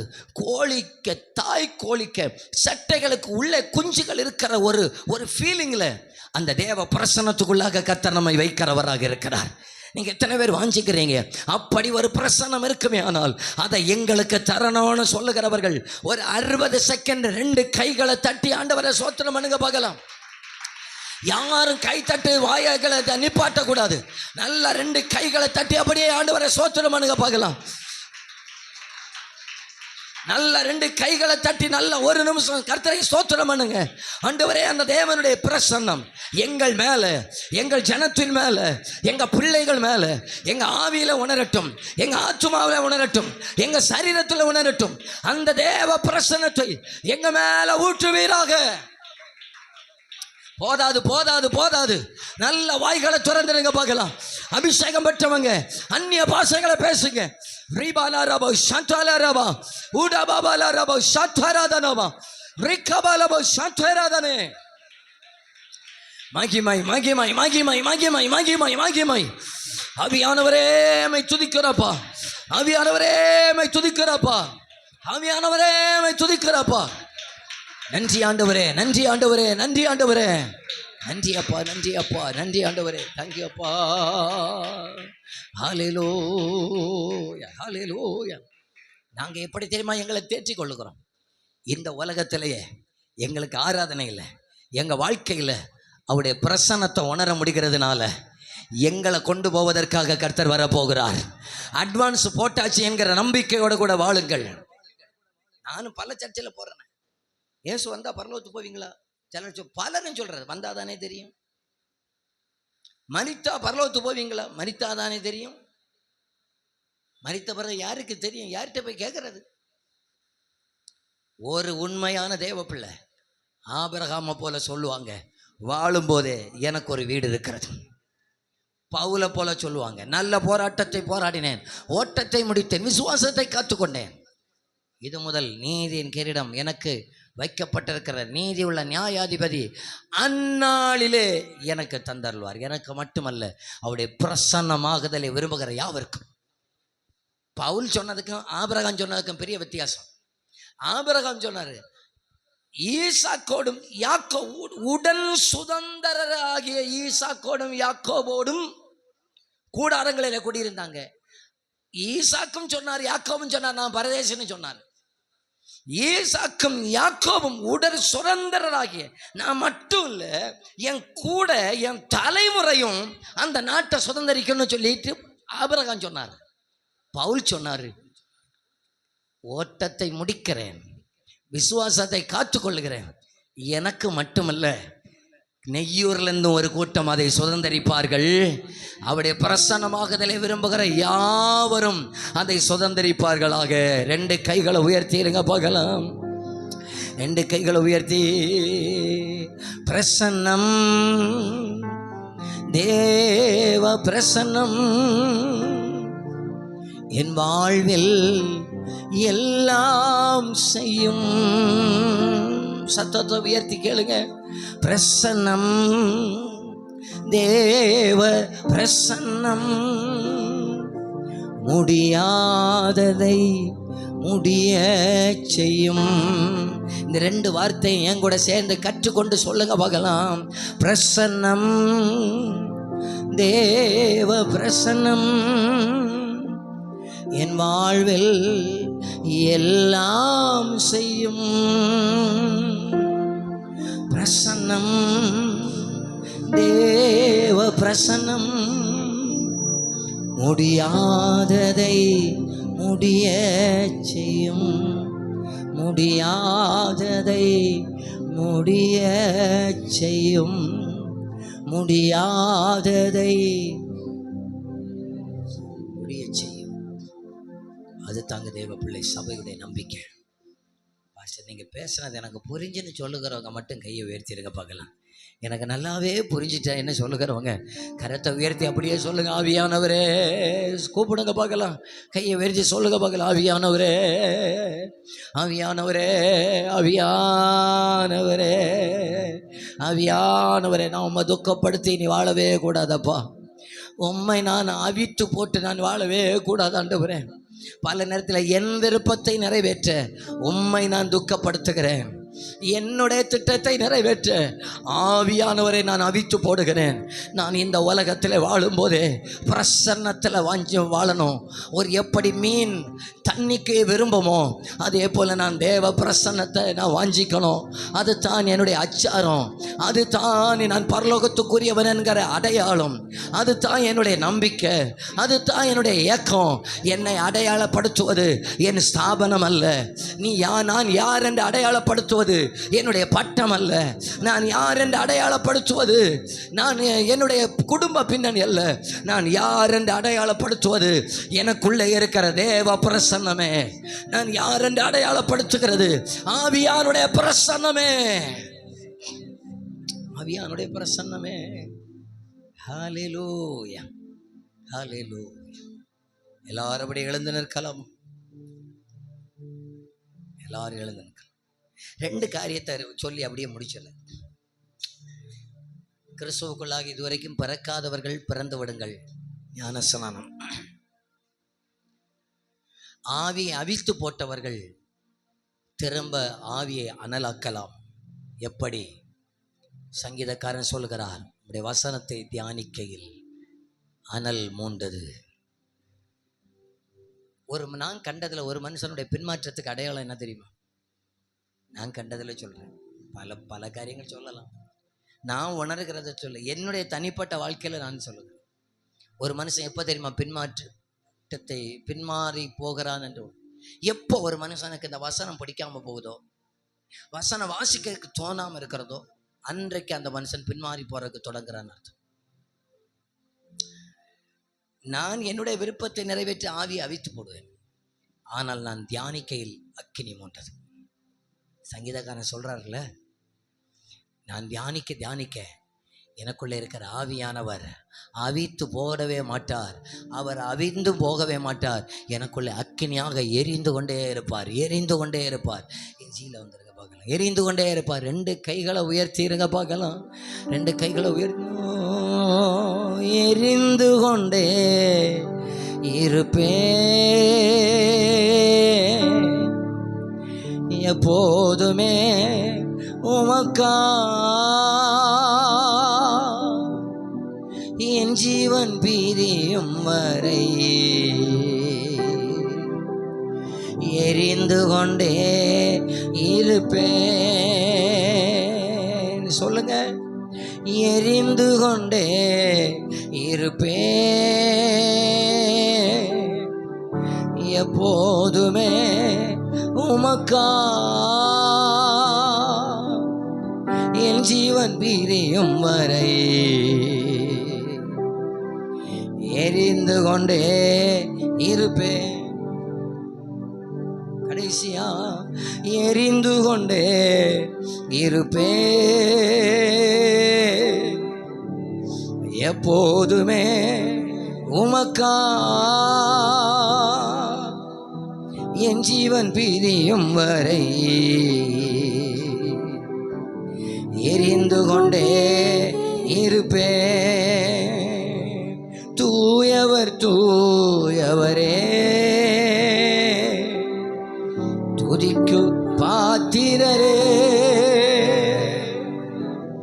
ஆறுதல் நீர்தானையா,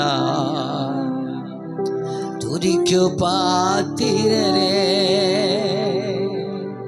தூயவர் தூயவரே, துதிக்கு பாத்திரரே, ஆறுதல் நீர்தானையா, துதிக்கு பாத்திரரே. அப்படியே 2 கைகளை தட்டி ஒரு அடிய நல்ல கையை தட்டி நம்ம பாட போகிறோம்.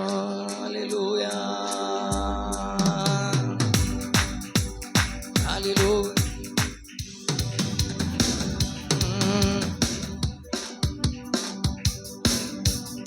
அல்லேலூயா. நல்ல 2 கைகளை தட்டலாமா? ஆமென். உம்மை ஆராதிப்பேன், உம்மை ஆராதிப்பேன், உம்மை ஆராதிப்பேன், உம்மை ஆராதிப்பேன் என் நாட்கள் முடியும் வரை, என் ஜீவன் பிரியும் வரை, என் சுவாசம் ஒழியும் வரை உம்மையே ஆராதிப்பேன், உம்மையே ஆராதிப்பேன் என் நாட்கள் முடியும் வரை, என் ஜீவன் பிரியும் வரை, என் சுவாசம் ஒழியும் வரை உம்மையே ஆராதிப்பேன், உம்மையே. ஓ பாவி என்று என்னை தள்ளிடாமல் அன்போடு அணைத்து கொண்டீரே, என்னையும் உம்மோடு சேர்த்து கொள்ள நீர் எனக்காக மீண்டும் வருவீரே.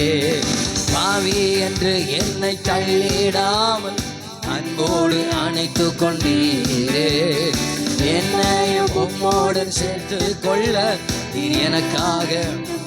ஆமே, என் நாட்கள் முடியும் வரை, என் ஜீவன் பிரியும் வரை, என் சுவாசம் ஒழியும் வரை உம்மையே ஆராதிப்பேன். உம்மையே நல்ல கைகளை தட்டி, என் நாட்கள் முடியும் வரை, என் ஜீவன் பிரியும் வரை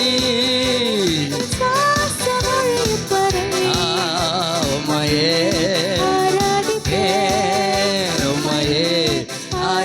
ஒரு முறை கூட பாவி என்று என்னை தள்ளிடாமல் அன்போடு அணைத்து கொண்டீரே. என்னையும் உம்மோடன் சேர்த்து கொள்ள எனக்காக மீண்டும் வருவீரே. பாவி என்று என்னை தள்ளிடாமல் அன்போடு அணைத்து கொண்டீரே. என்னையும் உம்மோடன் சேர்த்து கொள்ள எனக்காக மீண்டும் வருவீரே. என் நாட்கள் முடியும் வரை, என் சுவாசம் ஒழியும் வரை உம்மையே ஆராதிப்பேன். உம்மையே அழகு மாயை நிலைத்திடாதே, அதை நம்பாதே மாயத்திடுமே. அழகு மாயை நிலைத்திடாதே, அதை நம்பாதே மாயத்திடுமே. மரணம் ஓர் நாள் சந்திக்குமே, மறவாதே உன் ஆண்டவரை. மரணம் ஓர் நாள் சந்திக்குமே உன் ஆண்டவரை. கட்டின வீடும் நீளம் பொருளும் கண்டிடும் உற்றார் உறவினரும். கட்டின வீடும் நீளம் பொருளும் கண்டிடும் உருவிட்டு உன் ஆதி போனால் உறவுனோடு வருவதில்லை. உருவிட்டு உன் ஆவி போனால் உறவுனோடு வருவதில்லை. வருவாய் தருணம் இதுவே அழைக்கிறாரே, வல்ல ஆண்டவர் இயேசு வந்தை. வருவாய் தருணம் இதுவே அழைக்கிறாரே, வல்ல ஆண்டவர் இயேசு வந்தை.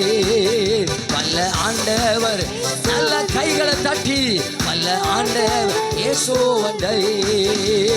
மீட்கப்படும் நாளுக்கென்றே முத்திரையான ஆவியை தாரும். மீட்கப்படும் நாளுக்கென்றே ஒரு 2 நிமிஷம் நல்ல கைகளை தட்டி, பிதாவே ஒரு அபிஷேகம் சபையை நிரப்பட்டும், ஜனத்தை நிரப்பட்டும். பண்டிகையின் கடைசி நாளிலே ஓ தாகமாயிருக்கிறவர்களே, ஆமென். பொழிந்திடும் வல்லமை, உன்னதத்தின் வல்லமை, ஆவியின் வல்லமை, அக்கினியின் வல்லமை, பொழிந்திடும் வல்லமை, வல்லமை வல்லமை தேவை தேவா.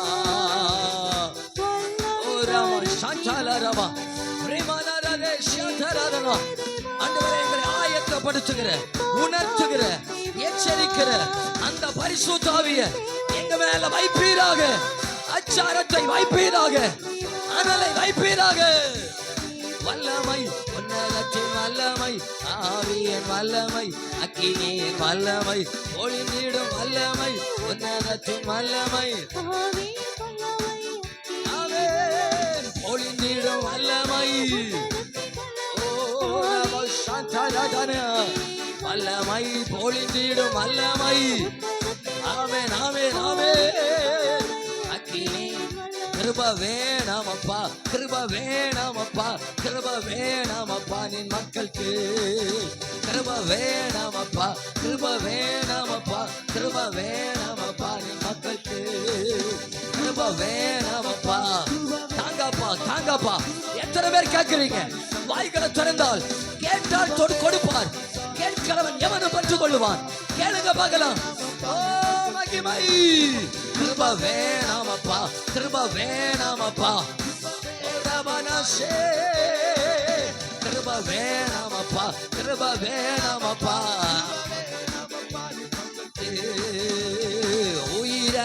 வேண்டுமே, உயிரடைய வேண்டுமே, உயிரடைய வேண்டுமே. பிள்ளைகள் முதல் பெரியவர்கள் வரைக்கும் அந்த அச்சாரம் என்கிற ஆவிய, அந்த சால்வைய எங்க மேல போடுவீராக.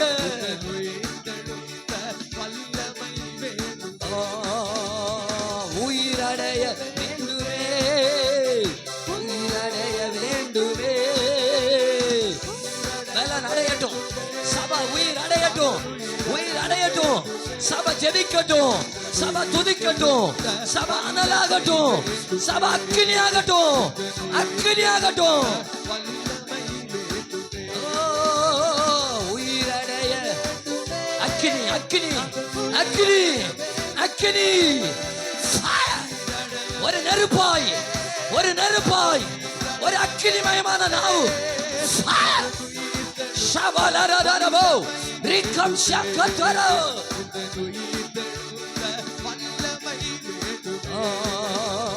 பாதாள கட்டுகள் உடையட்டுமே, பார்வோனின் வல்லமை அழியட்டுமே. பாதாள கட்டுகள் உடையட்டுமே, பார்வோனின் வல்லமை அழியட்டுமே. உமக்காக நாங்கள் ஓரக சச்சரதனே, உமக்காக நாங்கள் ஓடிட. மகிமையே உயிரடைய வேண்டுமே. 7 பொன் குத்து விளக்குகளின் மத்தியிலே உலாவுகிற தெய்வத்துடைய பரிசுத்த ஆவியானவர் சபையிலே உலாவுவீராக.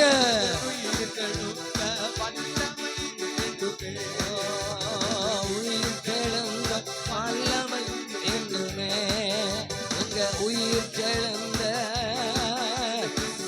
ஒருவரும் மௌனமா இருக்க வேண்டாம். அத்தனை பேரை ஆண்டவர் நிரப்புவாராக, அத்தனை பேரை ஆண்டவர் நிரப்புவாராக, அத்தனை பேரை நிரப்புவாராக. சிலர் ஆண்டவர் தொடுவார், சிலர் ஆண்டவர் நிரப்புவார். ஓ எஸ், சிவாலா ரகதராதனாமா ரிபாலரவ ஷட்டரே. ஆமென். ஆராதனை உமக்கே, ஆராதனை. மகிமை, மகிமை, மகிமை, வல்லமை. ஆராதனை, ஆராதனை. இந்த முன் வரிசையிலிருந்து பின்னால வரைக்கும் ஒரு தெய்வத்துடைய வல்லமை, ஒரு தெய்வத்துடைய வல்லமை. அது மின்சாரம் பாய்ந்தது போல பாய்வதாக, பாய்வதாக. ஓ ஆராதனை. ரிபலர ஷட்டரதன ரெக்கமன ஷக்கதரவோ. மகிமை உமக்கே. அசைவாடும் ஆவியே, ஆவியே அசைவாடும். அத்தனை பேர் மேலையும் ஒரு அக்கினி. இயேசுவின் நாமத்தில், இயேசுவின் நாமத்தில், இயேசுவின் நாமத்தில். Fire, fire, fire. ஜனத்தை நிரப்புங்கப்பா, பிள்ளைகளை நிரப்புங்க. இயேசுவின் நாமத்தில், இயேசுவின் நாமத்தில். நெருப்பாய், நெருப்பாய், ஒரு அக்கினி. இந்த இடமசைய வாலிபர்கள் மேல, மூப்பர்கள் மேல, பெரியவர்கள் மேல ஒரு வல்லமை. இயேசுவின் நாமத்தில், இயேசுவின் நாமத்தில் ஒரு உன்னத அக்கினி. இயேசுவின் நாமத்தினால் நிரப்புங்கப்பா, நிரப்புங்கப்பா, நிரப்புங்கப்பா. உடமன சட்டே கேளரியாதலே.